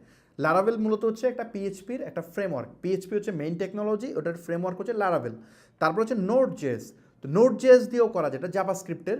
সো নোড.জেএস এখন খুবই চলতেছে, অনেক পপুলার। এই নোড.জেএস দিয়েও আপনি ওয়েবসাইট বানাতে পারেন। তারপর পাইথন, এটা দিয়েও বানানো যায়। আরও অনেক টেকনোলজি আছে, আমি তিনটার কথা এখানে বললাম। সো এখন আপনারা বেসিক্যালি দুইটা নাম এখন বেশি শুনতেছেন, একটা হচ্ছে লারাভেল এবং নোড.জেএস। এখন কাস্টম একটা ওয়েবসাইট যদি আপনি মেক করতে চান, তাইলে এখানে বেশ কিছু ইস্যু আছে, অনেক কিছু ইস্যু আছে। সো কী ইস্যু আছে, যেমন ধরেন আমরা সাধারণত ধরেন লারাভেল দিয়ে যদি একটা ওয়েবসাইট বানাতে চাই, আপনাকে বিভিন্ন টাইপের কোটেশন দিবে। কেউ বলবে 10,000 টাকায় করে দিবে, আবার কেউ বলবে 50,000 টাকা, কেউ বলবে 2 লাখ টাকা, এরকম একটা প্রাইসিং বলবে। সো মূলত আমি একদম মেইন সিক্রেটটা বলতেছি, সেটা হচ্ছে আপনি একটা বড় মানে বাংলাদেশে যারা top digital web development agency আছে বা সফটওয়্যার ডেভেলপমেন্ট কোম্পানি আছে, ওদের কাছে যান, ওদের কাছে গেলে বুঝবেন। আমার নিজের বেশ কয়েকটা মানে আমি নিজে তো ডিজিটাল প্রোডাক্ট ডেভেলপ করি, আমার নিজের ডেভেলপাররা এটা ডেভেলপ করে দেয়। সো এই জন্য আমার এই টেক সেক্টরগুলোতে আমার একটু বিচরণ আছে ভালো। সো এই জন্য আমি ইনার পয়েন্টগুলো জানি। সো লারাভেল দিয়ে একটা ওয়েবসাইট বানাতে গেলে আপনি যদি রেজিস্ট্রেশন থেকে একটা কোটেশন নেন, ওরা আপনাকে 10 লাখ টাকার নিচে আমার মনে হয় না কোটেশন দিবে। রাইসুল ভাইয়ের সাথে যোগাযোগ করেন যদি, মনে হয় না 10 লাখ টাকার নিচে বলবে আপনাকে ওয়েবসাইট বানাই দিবে। সো অন্যান্য যারা মিড লেভেল আছে ওদের কাছে যদি যান, 4-5 লাখ টাকা 2-3 লাখ টাকার নিচে আপনাকে কোটেশন দিবে না। তাহলে মানুষ আপনাকে ওই 40-50 হাজার টাকায় কেমনে ওই দিতেছে। বেসিক্যালি এখানে ব্যাপারটা হইতেছে ওয়েবসাইট বা সফটওয়্যার, এটা চরম লেভেলের ডার্ক এরিয়া। এটা আপনার কি বলে 5 কোটি টাকার একটা ওয়েবসাইট বা সফটওয়্যার আর 50,000 টাকার একটা সফটওয়্যার, দুইটার মধ্যে দেখতে এমন হইতে পারে যে 50,000 টাকার সফটওয়্যার দেখতে বেশি লুক্রেটিভ, 5 কোটি টাকাটা কম। ডিপেন্ড করে এটার বেসমেন্ট কত স্ট্রং, কে কত লোড নিতে পারে তার উপর ডিপেন্ড করে। একটা উদাহরণ দিতে তাহলে বুঝবেন। বিষয়টা হইতেছে আপনি ধরেন বাড়ি বানাইতেছেন দুইটাই, একটা 5 তলা বাড়ি সাথে আরেকটা 5 তলা বাড়ি। এখন একটা বাড়ি বানাইতে টাকা লাগছে 5 কোটি টাকা, 1 কোটি টাকা, আরেকটা বাড়ি বানাইতে লাগছে ধরেন 20 কোটি টাকা। এখন উপর দিয়ে দেখে যদি বলেন আরে কী বাড়ি বানাইছে, ওটা দিয়ে 1 কোটি টাকা লাগে, ওটা দিয়ে 20 কোটি টাকা লাগে, কী বলে এগুলা, পাগল হয়ে গেছে মনে হয়। 5 তলা বাড়ি আবার 20 কোটি টাকা লাগে মানে কি? বেসিক্যালি ব্যাপারটা হইতেছে এটা 5 তলা বাড়ি মানে 5 তলা, হয়তো 4 তলা ফাউন্ডেশন দিয়ে 5 তলা দিলে ফেলছে, এটা হচ্ছে এইটা। আর ওটা হয়তো 50 তলা ফাউন্ডেশন দিয়ে 5 তলা করছে। সো ওইটার সাথে এটার বেসমেন্ট কি সেম হবে? ওর যখন পরে ওয়েবসাইট বাড়াতে হবে, মানে ওর যদি উপরে আরও 10 তলা বানাইতে পারবে, আর এটা বানানো যাবে না, এটার উপর 1 তলা কেন, এটা একটু দিলেই তো এটা ভেঙে যাবে, তাই না? আবার পুরোটা ভেঙে আবার করতে হবে। সো আপনি যদি একটা ওয়েবসাইট বানান একদম স্ক্র্যাচ থেকে, ওই ওয়েবসাইটে যদি ধরেন 5,000 মানুষ, মানে ধরেন 50,000 মানুষ লোড নিতে পারে বা 5,000 মানুষের লোড নিতে পারে, তাইলে এটা হচ্ছে একরকম। 5,000 মানুষের ফাউন্ডেশন চিন্তা করে আপনি ওয়েবসাইটটা বানাইছেন, তো এই ওয়েবসাইট 5,000-এর বেশি 6,000 মানুষ আসলে ওয়েবসাইট ডাউন, আর কাজ করবে না। কিন্তু যদি এমন হয় আপনি বিশাল মানে ডেটা স্ট্রাকচার বা সফটওয়্যারের যে মানে কি বলে, আপনি কোন ফরম্যাটে করতেছেন, মাইক্রোসফটের আর্কিটেকচার ইউজ করতে, মানে সফটওয়্যার আর্কিটেকচারটা কি, ওই আর্কিটেকচারটা যদি স্ট্রং হয় তাহলে ওটার কস্টিং অনেক বেশি যাবে। ওই যে 10 লাখ টাকা আর যে 50,000 টাকার পার্থক্য বললাম, এটা এখানে যে কোনটার আর্কিটেকচার কত, কোনটার বেসমেন্ট কত। রেজিস্ট্রেশন আপনাকে যে ওয়েবসাইট বানিয়ে দিবে, ওই ওয়েবসাইটে যেমন পিকাবো বা বড় বড় অ্যাপেক্স এদের ওয়েবসাইট বানিয়ে দিয়েছে রেজিস্ট্রেশন, ওই সব জায়গায় যদি 2 লাখ 3 লাখ 5 লাখ মানুষ যায় ওগুলো চলবে। কিন্তু আপনি যেটা 50,000 টাকা দিয়ে বানিয়ে আনবেন বা 10,000 টাকা দিয়ে বানিয়ে আনবেন, এটার মধ্যে 5,000-এর বেশি 6,000 মানুষ গেলে ইনস্ট্যান্ট ডাউন, 2 দিন পরে দেখবেন আর কাজ করে না। সো ব্যাপারটা হচ্ছে এটা এই জায়গায়। সো এই জন্য কাস্টম ওয়েবসাইট বানানো সো ডিফিকাল্ট, এবং অ্যাকচুয়াল কস্টিং আপনার ধরে রাখতে হবে লারাবেল বা নোটজেট যে কোনোটা দিয়ে বানান, আপনি লাখ টাকার নিচে আপনি ওয়েবসাইট বানাতে পারবেন না। যদি কেউ বানিয়ে দেয় তাহলে বুঝবেন এটা টয়, এটা খেলনা ওয়েবসাইট, এটা দিয়ে আপনার কাজ হবে না। আরেকটা ব্যাপার আছে, একটা হচ্ছে ওয়েবসাইট বানানোর কস্টিং দুই রকম, একটা হচ্ছে ডেভেলপমেন্ট কস্ট, একটা হচ্ছে মেনটেন্যান্স কস্ট। ডেভেলপমেন্ট কস্ট হচ্ছে আপনি একেবারে স্ক্র্যাচ থেকে একটা ওয়েবসাইট আপনি বানাচ্ছেন, বানানোর পরে এটা কিন্তু এখানে শেষ না। আপনি হয়তো পিএইচপি ইউজ করছেন, তারপর আপনি লারাভেলের একটা ভার্সন ইউজ করছেন, লারাভেল এগুলো ভার্সন আপডেট হয়, আপনি হয়তো জেকুইরি ইউজ করছেন, অথবা আপনি অ্যাজাক্স ইউজ করছেন, বা যে কোনো কিছু একটা ইউজ করছেন। টেকনোলজি কিন্তু কয়েক রকমের, একটা ওয়েবসাইটে 5-7 রকমের টেকনোলজি ইউজ হয়। সো ওই প্রত্যেকটা টেকনোলজি, আপনি বুটস্ট্র্যাপ ইউজ করছেন, এগুলো টেকনোলজি কিন্তু আপডেট হয় রেগুলারলি। সো আপনি ইউজ করতেছেন, 2 দিন পরে একটা টেকনোলজি আপডেট হয়েছে, আপডেট হওয়ার পরে দেখবেন আপনার ওয়েবসাইট ভেঙে গেছে। সো ভেঙে গেছে কারণ কি? আপনি আগে যেটা ইউজ করতেছিলেন এটার একটা বাগ হয়তো ফিক্স করে গেছেন নতুন ভার্সনে, ওই টেকনোলজিতে একটা বাগ ছিল, ওটা ফিক্স হয়েছে, তখন আপনার ওয়েবসাইটে কাজ করবে না। তখন কি করতে হবে? তখন আপনাকে এগেইন ওয়েবসাইট ঠিক করতে হবে, মানে আপডেট করতে হবে, মেনটেনেন্স করতে হবে। এই জন্য কাস্টম ওয়েবসাইট অলওয়েজ মেনটেনেন্স করতে হয়, অলওয়েজ এটাকে দেখাশোনা করতে হয়। আপনি একবার বানায় ছেড়ে দিবেন, এটা হবে না, এটা রেগুলারলি মেনটেনেন্স করতে হয়, দেখাশোনা করতে হয়। সো কাস্টম ওয়েবসাইটের মেনটেনেন্স অনেক হাই হয়। কেন হয় এটা উদাহরণ দিই। যেমন ধরেন একটা ওয়েবসাইট বানাতে মোটামুটি 1 লাখ লাইন কোড লেখা লাগে, for example 1 lakh line code লেখা লাগে, কোড লিখলে এটা ওয়েবসাইট হয়। এখন আমি 1 লাইন কোড কীভাবে লিখছি এটা আমি জানি। এখন আমার জায়গায় যদি আরেকজন মানুষ এটা ম্যানেজ করে, সে কিন্তু এটা পারবে না, সে ভুলে যাবে, ইভেন ওই ডেভেলপারই ভুলে যাবে মানে 6-7 মাস পরে ওই কোড দেখলে সে নিজেই বুঝবে না। আমি যখন ডিজিটাল প্রোডাক্ট ডেভেলপ করে আমার ডেভেলপাররা এটার মানে এসআরএস ডেভেলপ করে একটা টিম, মানে এখানে লটস অফ কাজ, এগুলো যারা জানে না তারা বুঝে না আসলে। মানে আপনারা জানেন না দেখে আইওয়াশ মানুষ করতে পারে ইজিলি। সো ব্যাপারটা হইতেছে এসআরএস লিখতে হয়, ওইটা আর্কিটেকচার ইঞ্জিনিয়ার, এটা আর্কিটেক্ট, একজন সফটওয়্যার আর্কিটেক্ট এগুলো মানে সব ঠিক করে দেয়, ডেটাবেস স্কিমা ঠিক করে দেয়, তারপর এটা কোড লেখা শুরু হয়, টেস্ট করতে হয় এটা কি ঠিকভাবে কাজ করতেছে কিনা, হিউজ ব্যাপার স্যাপার এখানে আছে। সো আমাদের একটা প্রোডাক্ট তো 2-3 মাস কিউএ মানে একজন সব মানে কী বলে এটা কোয়ালিটি টেস্টই করতে হয় 2-3 মাস, বিভিন্ন বাগ আসে, বাগ ফিক্স করতে হয়, তাই না? সো এই কারণে কাস্টম ওয়েবসাইট আপনি যখন বানায় নেবেন, কাস্টম ওয়েবসাইট সবার জন্য না। আপনি কাস্টম ওয়েবসাইট বানাতে গেলে হিউজ বাজেট রাখতে হবে, আদারওয়াইজ পসিবল না। আপনাকে অপশন আছে এখানে, ঘাবড়ায় যাওয়ার কিছু না, অপশন আছে, অপশন আমি বলতেছি আপনার জন্য কোনটা রাইট। এখন আসেন যে এই কাস্টম ওয়েবসাইটের মেনটেন্যান্স কস্ট কত আসতে পারে। অ্যাটলিস্ট আপনি ধরেন 2 জন লোক লাগবে মেনটেন্যান্সের জন্য, একজন ফ্রন্ট এন্ড একজন ব্যাক এন্ড, 2 জন ইঞ্জিনিয়ারের বেতন আছে ধরেন একদম কম করে হলেও 50,000 টাকা পার মান্থ। 50,000 টাকা পার মান্থ অ্যাফোর্ড করতে পারার মতো প্রতি মাসে আপনার ক্যাপাসিটি থাকতে হবে। আর ওয়েবসাইট বানাইতে মোটামুটি আপনি ধরে নেন আরও লাখখানেক টাকার উপরে লাগবে। সো এটা যদি আপনি অ্যাফোর্ড করতে পারেন তাহলে আপনি কাস্টম ওয়েবসাইট বানান, কোনো সমস্যা নেই। আর যদি কাস্টম ওয়েবসাইট আপনি না বানান, মানে কাস্টম ওয়েবসাইট না বানায় যদি আপনি অন্য টেকনোলজি ইউজ করেন, কোনো সিএমএস ইউজ করেন, তাহলে এই ঘাটতিগুলো নাই। কারণ মানে ওই বাগ টাগ আসবে না, কারণ এগুলোর বাগ আগে থেকে ফিক্স করা। আমি এখন সলিউশন দিই। যেমন ধরেন বলছিলাম না যে কাস্টম ওয়েবসাইট তৈরি করা একটা মেথড, এই মেথডে কিছু সুবিধা, আর সিএমএসটা একটু পরিচয় করে দিয়ে তারপর দুইটা কম্পেয়ার করি। সিএমএসটা মানে হচ্ছে কন্টেন্ট ম্যানেজমেন্ট সিস্টেম বা কন্টেন্ট ম্যানেজমেন্ট সফটওয়্যার। ব্যাপারটা হইতেছে ধরেন এই ফর এক্সাম্পল ওয়ার্ডপ্রেস হচ্ছে একটা সিএমএস।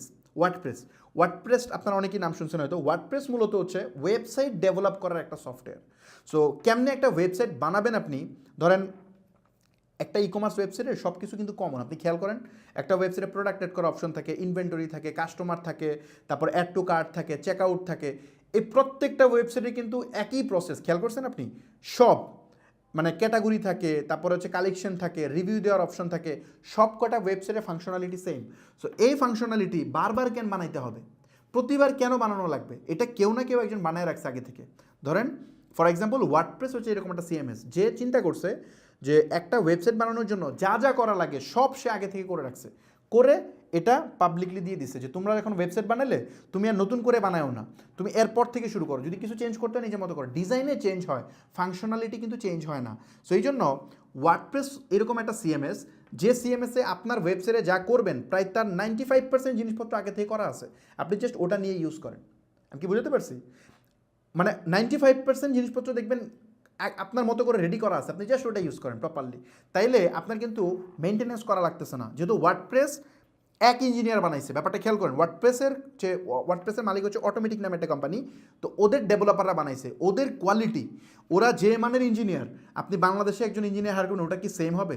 অটোমেটিকের ইঞ্জিনিয়ারের আশেপাশেও যেতে পারবে? আকাশ আর পাতাল। সো ওর কোড লেখা স্ট্যান্ডার্ড আর এর কোড লেখা স্ট্যান্ডার্ড সেম না, ওর আর্কিটেকচার আর এর আর্কিটেকচার সেম না। সো ও যেটা বানাবে এটার সাথে আকাশ আর পাতাল পার্থক্য। আপনি 5 লাখ কেন 10 লাখ টাকা দিয়ে ওয়েবসাইট বানালে ওইটার মানে যেতে পারবেন না, কারণ হাজার হাজার ডেভেলপার ওয়ার্ডপ্রেসে কন্ট্রিবিউট করতেছে। কোনো ইস্যু হলে ইনস্ট্যান্ট তারা ফিক্স করে দিচ্ছে, আপনার ফিক্স করা দরকার নেই। কোনো আপডেট আসলে ওরা করতেছে, আপনার করা দরকার নেই। সো ওরা এই জিনিসটা করতেছে, করার পরে আপনাকে বলছে আপনি এটা নেন, নিয়ে আপনার মতো করে কাস্টমাইজ করে নেন। আপনাকে পুরো জিনিস দিয়ে দিচ্ছে, কেমনে কী করতে ডকুমেন্টেশন আছে, আপনি আপনার মতো করে রেডি করে প্রিপেয়ার করে নেন ওয়েবসাইট। সো এই ওয়েটা যখন আপনাকে সে দিয়ে দিচ্ছে, আপনি ওইভাবে যখন একটা ওয়েবসাইট বানিয়ে নিচ্ছেন, তখন দেখা যাচ্ছে রিওয়ার্ক করা লাগতেছে না, কাজ কম। যেটা মানে স্ক্র্যাচ থেকে বানানো, আর এটা হচ্ছে আগেই বানানো আছে, ওটা নিলাম টুকটাক কাস্টমাইজ করে নিলাম, ব্যাপারটা হচ্ছে এরকম। So definitely second method easy, WordPress easy, cost কম, কম কোড লেখা রাখে, একজন ডেভেলপারের কম সময় দেওয়া লাগে, বাগ আসার সম্ভাবনা নেই, কারণ ফাংশনালিটি সব ওয়ার্ডপ্রেস নিজেই চেক করে, হাজার হাজার ডেভেলপার এখানে কন্ট্রিবিউট করে, এটা ওপেন সোর্স টেকনোলজি। সো এই কারণে এই ধরনের সিএমএস ইউজ করে। নট অনলি ওয়ার্ডপ্রেস আছে, জুমলা আছে, ম্যাজেন্টো আছে, তারপরে হচ্ছে উইক্স আছে, শপিফাই আছে, এরকম অভাব নাই, প্রচুর আছে। সো এই যে কোনো আপনি একটা সিএমএস এখান থেকে ইউজ করতে পারেন, যেটা পপুলার এবং ভালো। লোকাল মার্কেটে আমাদের বাংলাদেশের জন্য মোটামুটি ওয়ার্ডপ্রেস অনেক ভালো আর কি। আমি যদি একটু এদিকে যাই, সিএমএসের ডেফিনেশন বলছি, popular CMS WordPress, Shopify, weeks. So এখন বাংলাদেশ প্রেক্ষাপটে ওয়ার্ডপ্রেসটা অনেক ভালো আর কি, ইউজ করতে পারেন। এখন আসেন যে ওয়ার্ডপ্রেস ইউজ করতে গেলে এখন কিছু সমস্যা শুনবেন, ওয়ার্ডপ্রেসের ওয়েবসাইট নাকি স্লো। আরে ভাই, ওয়ার্ডপ্রেসের ওয়েবসাইট তো স্লো হবেই। তুমি যদি ওয়ার্ডপ্রেসের খালি ওই যে বিল্ট ইন থিম ইনপুট দাও, তাহলে তো স্লো হবেই। ওয়ার্ডপ্রেস ওয়েবসাইট ফাস্টার কেমনে করতে হয়, আমাদের একটা ওয়েবসাইট আপনাদেরকে দেখাই, দাঁড়ান একটা ওয়েবসাইট আমি দেখাই। এই ওয়েবসাইটের ইউআরএলটা একটা মিনিট। ওকে, সো এটা হচ্ছে আমাদের একটা ওয়েবসাইট, কর্নমার্ট বিডি, ওনার মনে হয় সাকসেস স্টোরি দেখছেন কয়েকদিন আগে। ওকে, সো এই ওয়েবসাইটটা আমি একটু দেখাই। ধরেন এই যে আমি এই ওয়েবসাইটটা রিলোড দিচ্ছি, খেয়াল করেন, রিলোড দিচ্ছি, এখানে দেখেন, দেখছেন, এ দেখেন রিলোড দেওয়া মাত্র, এই যে রিলোড হয়ই না মনে হয়। আচ্ছা, এখন একটা প্রোডাক্টে ক্লিক করে দেখাই। ফর এক্সাম্পল ধরেন এই প্রোডাক্টে ক্লিক করতেছি, দেখছেন, খেয়াল করেন, মানে চাপ দেওয়ার আগে ওপেন হয়ে যায়, খেয়াল করছেন, এই দেখেন, মানে ওয়ার্ডপ্রেস ওয়েবসাইটের পারফরমেন্স খেয়াল করেন, দেখছেন। তো আপনাকে ওইরকম বানাইতে হবে ভাই, ওইরকম বানাইলে এটার পারফরমেন্স হবে। সো এটা আপনারা ট্রাই করে দেখেন, আপনারা নিজেরা ট্রাই করে দেখেন, কোনো সমস্যা নেই, আপনারা নিজে ট্রাই করে দেখেন এটা কত ফাস্ট। অন্যান্য যে কোনো ওয়েবসাইটের সাথে কম্পেয়ার করেন, তাহলে আপনি বুঝে যাবেন এটা কত সুপার ফাস্ট। সো এই মানের একটা ওয়েবসাইট আমরা দিই মানুষকে। সো এটা আমাদের ওয়ার্কশপ মেম্বারদেরকে দেওয়া একটা website. So basically WordPress slow না, স্লো আপনি পারেন না এই জন্য স্লো, আপনার ওয়ার্ডপ্রেসের ওই মানের ইউজ করতে হবে, তাইলে আপনি বুঝবেন যে না ঠিক আছে এটা কাজ করতেছে। সো ওয়ার্ডপ্রেস ইউজ করলে বেনিফিটটা হচ্ছে এটা। এখন ওয়ার্ডপ্রেসের কিছু সমস্যা বলি। আপনার ওয়েবসাইটের জন্য কোন টেকনোলজি ইউজ করা উচিত, আপনার ওয়েবসাইটের জন্য কোন টেকনোলজি ইউজ করা উচিত, এটা ডিপেন্ড করে মূলত এটা ডিপেন্ড করে হচ্ছে আপনার বাজেট এবং এর উপর, মানে যেমন হচ্ছে আপনার বাজেট কত, মানে টোটাল এটাতে বাজেট কত আছে তার উপর ডিপেন্ড করে, এবং রিকোয়ারমেন্ট কী আছে। যেমন ধরেন আপনি দারাজের মতো একটা ওয়েবসাইট ওয়ার্ডপ্রেস দিয়ে বানাতে পারবেন না, হয়তো ফিচার মিলবে কিন্তু ইন ফিউচারে পারবেন না, কারণ এত লোড ওয়ার্ডপ্রেসে এটা নিতে পারবে না হয়তো। সো আপনাকে কাস্টম বানাইতে হবে।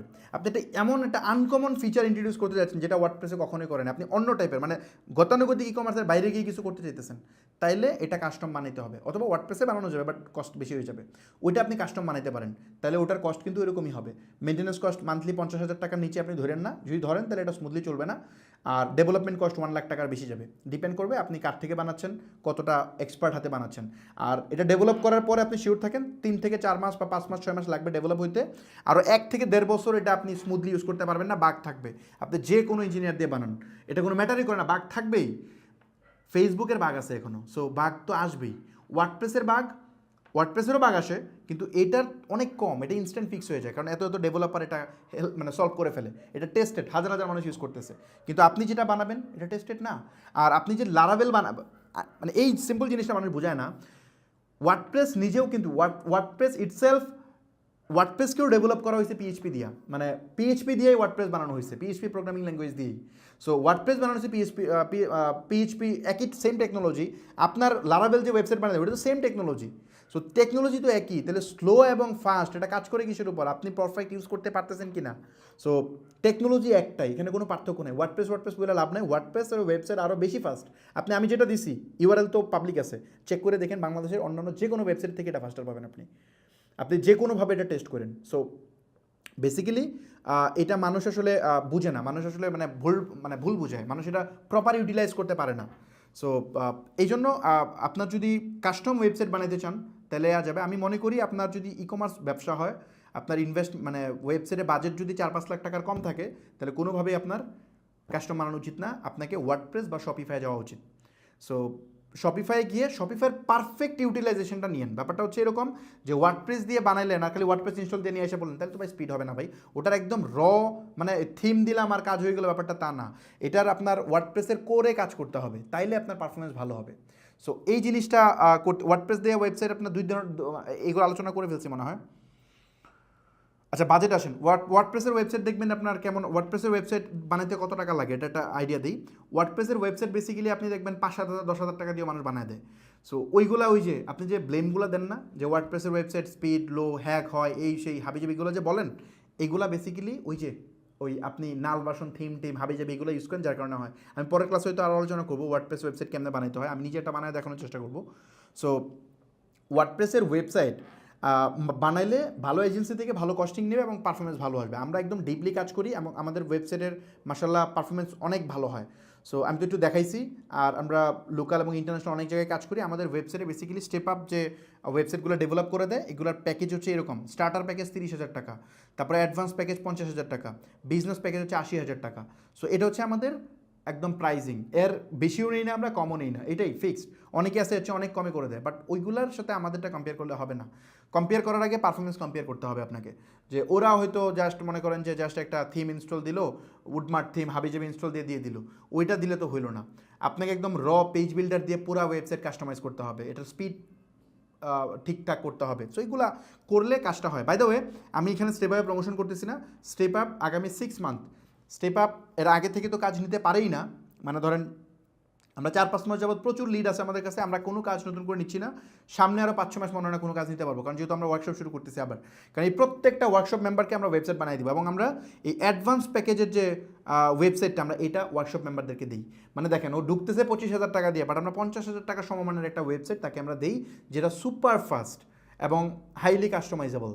সো এই জিনিসটা সে এখানে পায়। সো এই জন্য আমরা প্রায় 350 বা 400 মতো ওয়েবসাইট আমরা অলরেডি হ্যান্ড ওভার করছি আমাদের আগের ওয়ার্কশপ মেম্বারদেরকে, এবং আমরা পাবলিকলি অ্যানাউন্সমেন্ট দিয়ে দিয়েছি। আরও কিছু বাকি আছে, তাদেরকে বলে দিয়েছি আপনাদের যদি কারো ওয়েবসাইট লাগে জাস্ট আমাদের সাথে যোগাযোগ করেন, আমরা নিতে পারবেন। সো এটা আরও মাসখানেক আগে তো ওই ওয়েবসাইট ওরা নিচ্ছে, আমাদের টিম মেম্বার অলরেডি সবাই ওয়েবসাইট পেয়ে যাচ্ছে, ওয়েবসাইট পিক্সেল সব আমরা করে দিচ্ছি। সো এইবার যেহেতু ওয়ার্কশপে এগেইন লোক ঢুকতেছে, ওদের ওয়েবসাইট আমাদের বানিয়ে দিতে হবে। এই জন্য আমরা আপাতত অনেকেই যোগাযোগ করতেছেন, প্লিজ আমাদের কেয়ার করবেন। আমরা আপাতত এইটা দিতে পারবো না। এই ওয়ার্কশপ বেসিক্যালি আমি আনতে চাইছিলাম না এই জন্য, কারণ ওয়ার্কশপ না আনলে আমি 50,000 টাকার ওয়েবসাইট প্রচুর সেল করতে পারতাম, আমার রেভিনিউ বাড়তো। সো এখানে রেভিনিউ না, এটাকে আমাদের মানে মোটামুটি চ্যারিটি প্রজেক্টের মতো কল্পনা করতে হয়, যে এখানে মানুষ আসতেছে মানে ইনস্ট্যান্ট আসার মতো কোর্স টোর্স। আমি যে খাটতেছি 6 মাস, এটা তো আসেই। আমার 40-50 জন একটা টিম খাটতেছে, এটা তো আসে, এদের স্যালারি আছে পার মান্থ। 40 জন মানুষের স্যালারি কত পার মান্থ? অনেক টাকা। এগুলো তো আসেই। এগুলার পরেও একটা ওয়েবসাইট আমরা ডেভেলপ করে দিচ্ছি।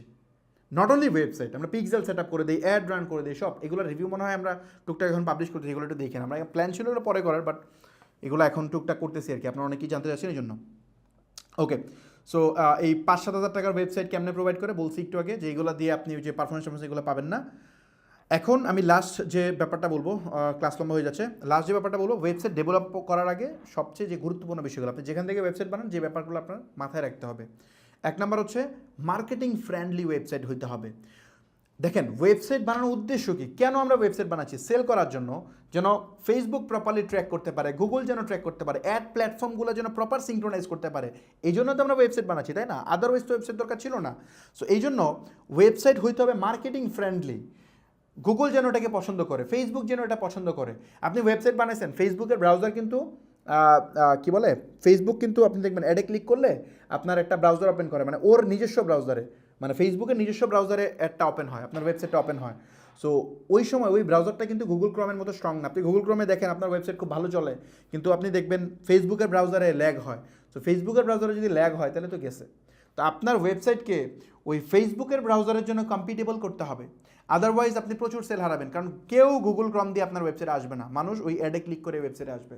তো যদি অ্যাডে ক্লিক করে ওয়েবসাইটে আসবে, এই জন্য আপনার ওয়েবসাইটকে অবশ্যই মার্কেটিং ফ্রেন্ডলি করতে হবে।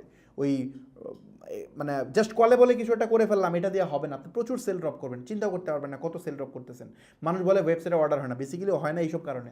কারণ ওয়েবসাইটে লোড হয় 5 সেকেন্ড লাগে ওয়েবসাইট ওপেন হতে, 5 সেকেন্ড লাগলে মানুষ তো ভাই ফেসবুক তো ডিস্ট্রাক্টেড জায়গা, ও তো ফালায় চলে যাবে, তাই না? সো আবার ওয়েবসাইট ল্যাগ হয়, উপর দিকে দিলে নিচের দিকে যায়, এরকম কিন্তু হয় দেখবেন। সো এইগুলো বেসিক্যালি ওই ব্রাউজারের জন্য। দেখেন গুগল ক্রমে খুব সুন্দর করে চলে, বাট ফেসবুকের ব্রাউজারে চলে না, কারণ ফেসবুকের ব্রাউজার এত স্ট্রং না গুগল ক্রমের মতো। সো এই কারণে আপনাকে ওই মানের ওয়েবসাইট বানাইতে হবে যেটা প্রপারলি ট্র্যাকিং করা যাবে। আর একটা ইম্পর্টেন্ট পার্ট বলি, কাস্টম ওয়েবসাইট কিন্তু ওই ডেটা লেয়ার এনাবল করা, মানে পিক্সেল টিক্সেল সেট আপ করা, এগুলো চরম লেভেলের বিরক্তিকর। আপনি ওয়েবসাইট বানায় ফেলার পরে আপনি একজন এক্সপার্টরে দিয়ে যদি আপনি ডেটা লেয়ার, এটাগুলো আমি দেখাবো পরে, ডেটা লেয়ার এনাবল বা এগুলো জিনিসপত্র যদি করতে চান, মানে প্রপার ওয়েতে পিক্সেল টিক্সেল সেট আপ করতে চান, ভালো লেভেলে প্যারা আছে। এবং এগুলোর জন্য আপনার আবার ডেভেলপার হায়ার করতে হবে, ওই বিভিন্ন জিনিসপত্র হায়ার মানে রেডি করার জন্য ওয়েবসাইটে, মানে মার্কেটিংয়ের বিভিন্ন জিনিসপত্র ওখানে করতে হয়। সো এগুলো করতে গেলে আপনার 20-25-30 হাজার টাকা খরচ হবে আরও এক্সট্রা। সো এইটা হিউজ পেইনফুল, যেটা ওয়ার্ডপ্রেসে বিল্ট ইন আছে। সো এই জন্য মার্কেটিং ফ্রেন্ডলি ওয়েবসাইট প্রয়োজন হবে। তারপর স্পিড অপটিমাইজেশন, যেটা মেনশন করলাম, স্পিড একদম সুপার ফাস্ট হইতে হবে, আদারওয়াইজ সেলস 50% ড্রপ করবে, একদম 50%।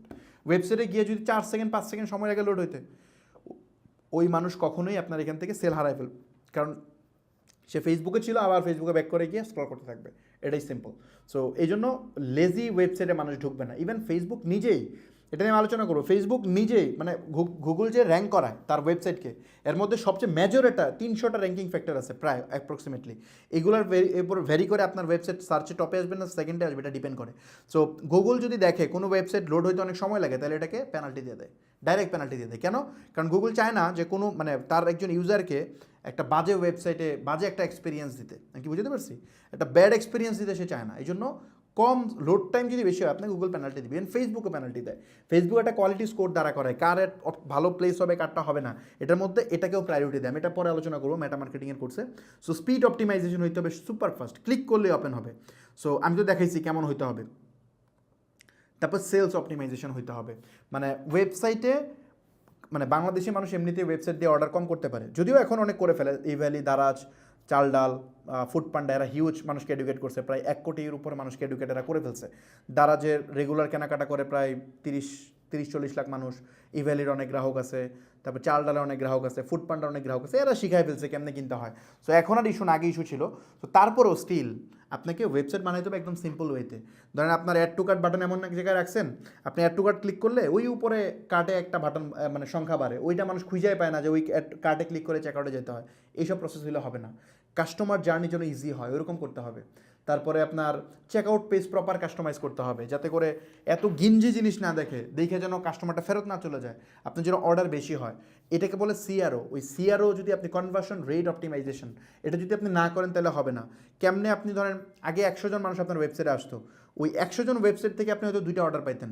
এটাকে সিআরও করে এই 100 জনের মধ্যেই সেম অ্যাড কস্ট সেম সব কিছুর মধ্যে আপনি 2টা জায়গায় হয়তো 5টা অর্ডার পেতে পারবেন, জাস্ট সেলস অপটিমাইজ যদি করে নেন। এটা কেমনে করবেন, এটার উপর কোর্স আছে আমাদের ওয়ার্কশপের মধ্যে। সো এবং আমরা যে ওয়েবসাইটগুলো দিই ওগুলোতে আমরা সিআরও করে দিই। তারপরে এসিও অপটিমাইজেশন, ওয়েবসাইট জন্য এসিও অপটিমাইজ হয়, গুগল যাতে তাকে পছন্দ করে, আদারওয়াইজ অনেক প্রবলেম হয়। এখন যেহেতু বাংলাদেশের সার্চ অনেক বাড়তেছে, সো গুগলের কিছু ফর্মুলা আছে, ওগুলো মেনটেন করে আপনাকে ওয়েবসাইটটা বানাইতে হবে। গুগল কিছু পলিসি বলে দিচ্ছে যে আমার ওয়েবসাইট বানাইতে হবে এমনি, এই ট্যাগগুলো এরকম হইতে হবে, এটা H1 ট্যাগ হইতে হবে, এটা H2 ট্যাগ হইতে হবে, এই ওয়েতে কাজ করতে হবে, এইভাবে স্কিমা বানাইতে হবে। সো এই জিনিসগুলো গুগল বলে দিছে, ওই গুগলের যে ডকুমেন্টেশন ওটা ফলো করে আপনাকে ওয়েবসাইটটা বানাইতে হবে, তাইলে আপনার ঠিক আছে। এখন ধরেন একজন মার্কেটার ওর মতো, একজন ডেভেলপার ও তার মতো করে ওয়েবসাইট বানিয়ে দিয়ে দিল, তো হবে না। আপনি ওয়েবসাইট বানানোর আগে মার্কেটারের সাথে অবশ্যই কথা বলতে হবে। মোট কথা হচ্ছে আপনার ওয়েবসাইট, যে কোনো ওয়েবসাইট ডেভেলপ করার আগে অবশ্যই একজন এক্সপার্ট ডিজিটাল মার্কেটারের পরামর্শ নিয়ে তারপর বানাবেন, আদারওয়াইজ আপনি ভুল সিদ্ধান্ত নিয়ে নেবেন বা এটা হবে না। সো অবশ্যই একজন ডিজিটাল মার্কেটার এক্সপার্টের, আমাদের এজেন্সিতে যারা আসে ম্যাক্সিমাম ধরেন লারাবেল টারাবেল দিয়ে ওয়েবসাইট বানিয়ে রাখছে, আমরা এগুলো ইনস্ট্যান্ট রিজেক্ট করে দিই, ভাই এগুলো দেওয়া হবে না, পসিবল না। আপনার ওই ওয়েবসাইট দিয়ে ও তো 1 লাখ টাকা দিয়ে ওয়েবসাইট বানিয়ে আনছে, ওটা রিজেক্ট, ওটা কাজ হবে না।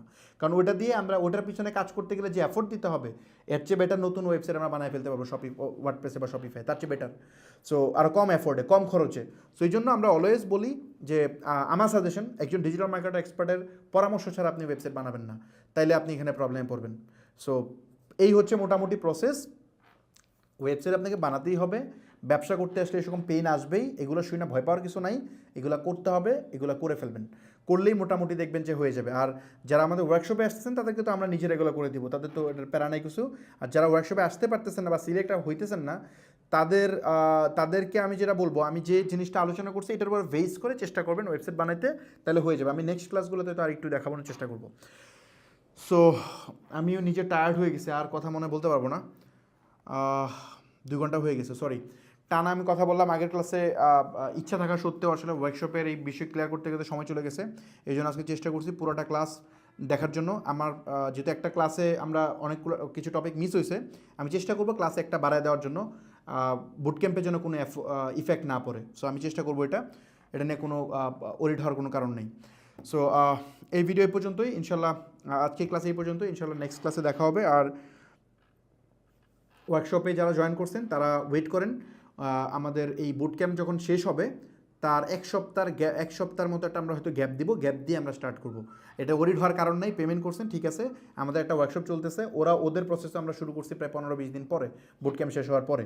সো জাস্ট ওয়েট করেন, এটা নিয়ে প্যারানার কিছু নেই ভাই। আমাদের চলতেছে, আপনার মানে বিভিন্ন মানে বুঝতেছি যে পেমেন্ট করার পরে হয়তো আপনি মনে করতেছেন যে কবে শুরু হবে, কবে গ্রুপে অ্যাড হবে, এটা আমরা করব, জাস্ট একটু টাইম লাগবে। আমরা আপনাকে ডিসকর্ড সার্ভারে অ্যাড করে নিব, তারপরে ওখানে কি অ্যাকাউন্ট ম্যানেজার অ্যাসাইন হবে সব আপনারা কোর্সে সবই পাবেন, জাস্ট একটু ওয়েট করেন। আর আপনি পেমেন্ট করছেন কিনা এটা কনফার্ম হবেন কেন, আপনি যদি ওই যে এসএসএল এর একটা মানে মেইল পান তাইলেই বুঝবেন আপনি কনফার্ম হয়ে গেছেন। ওই এসএসএল এর মেইল আপনার কাছে যদি চলে যায় তাহলে আপনি নিশ্চিন্তে ঘুমান, কোনো সমস্যা নেই। আমাদের কাছে ওই মেইলের লিস্ট আছে, আমরা একসাথে বাল্ক আপলোড করে দিব সব জায়গায়, আপনাকে আমরা ইনভিটেশন পাঠাবো, আপনি জয়েন করে ফেলতে পারবেন। সো এটা নিয়ে ওরিড হওয়ার কোনো কারণ নেই। সো এই ছিল মোটামুটি বিষয়, ইনশাল্লাহ পরবর্তীতে দেখা হবে। আল্লাহ হাফিজ।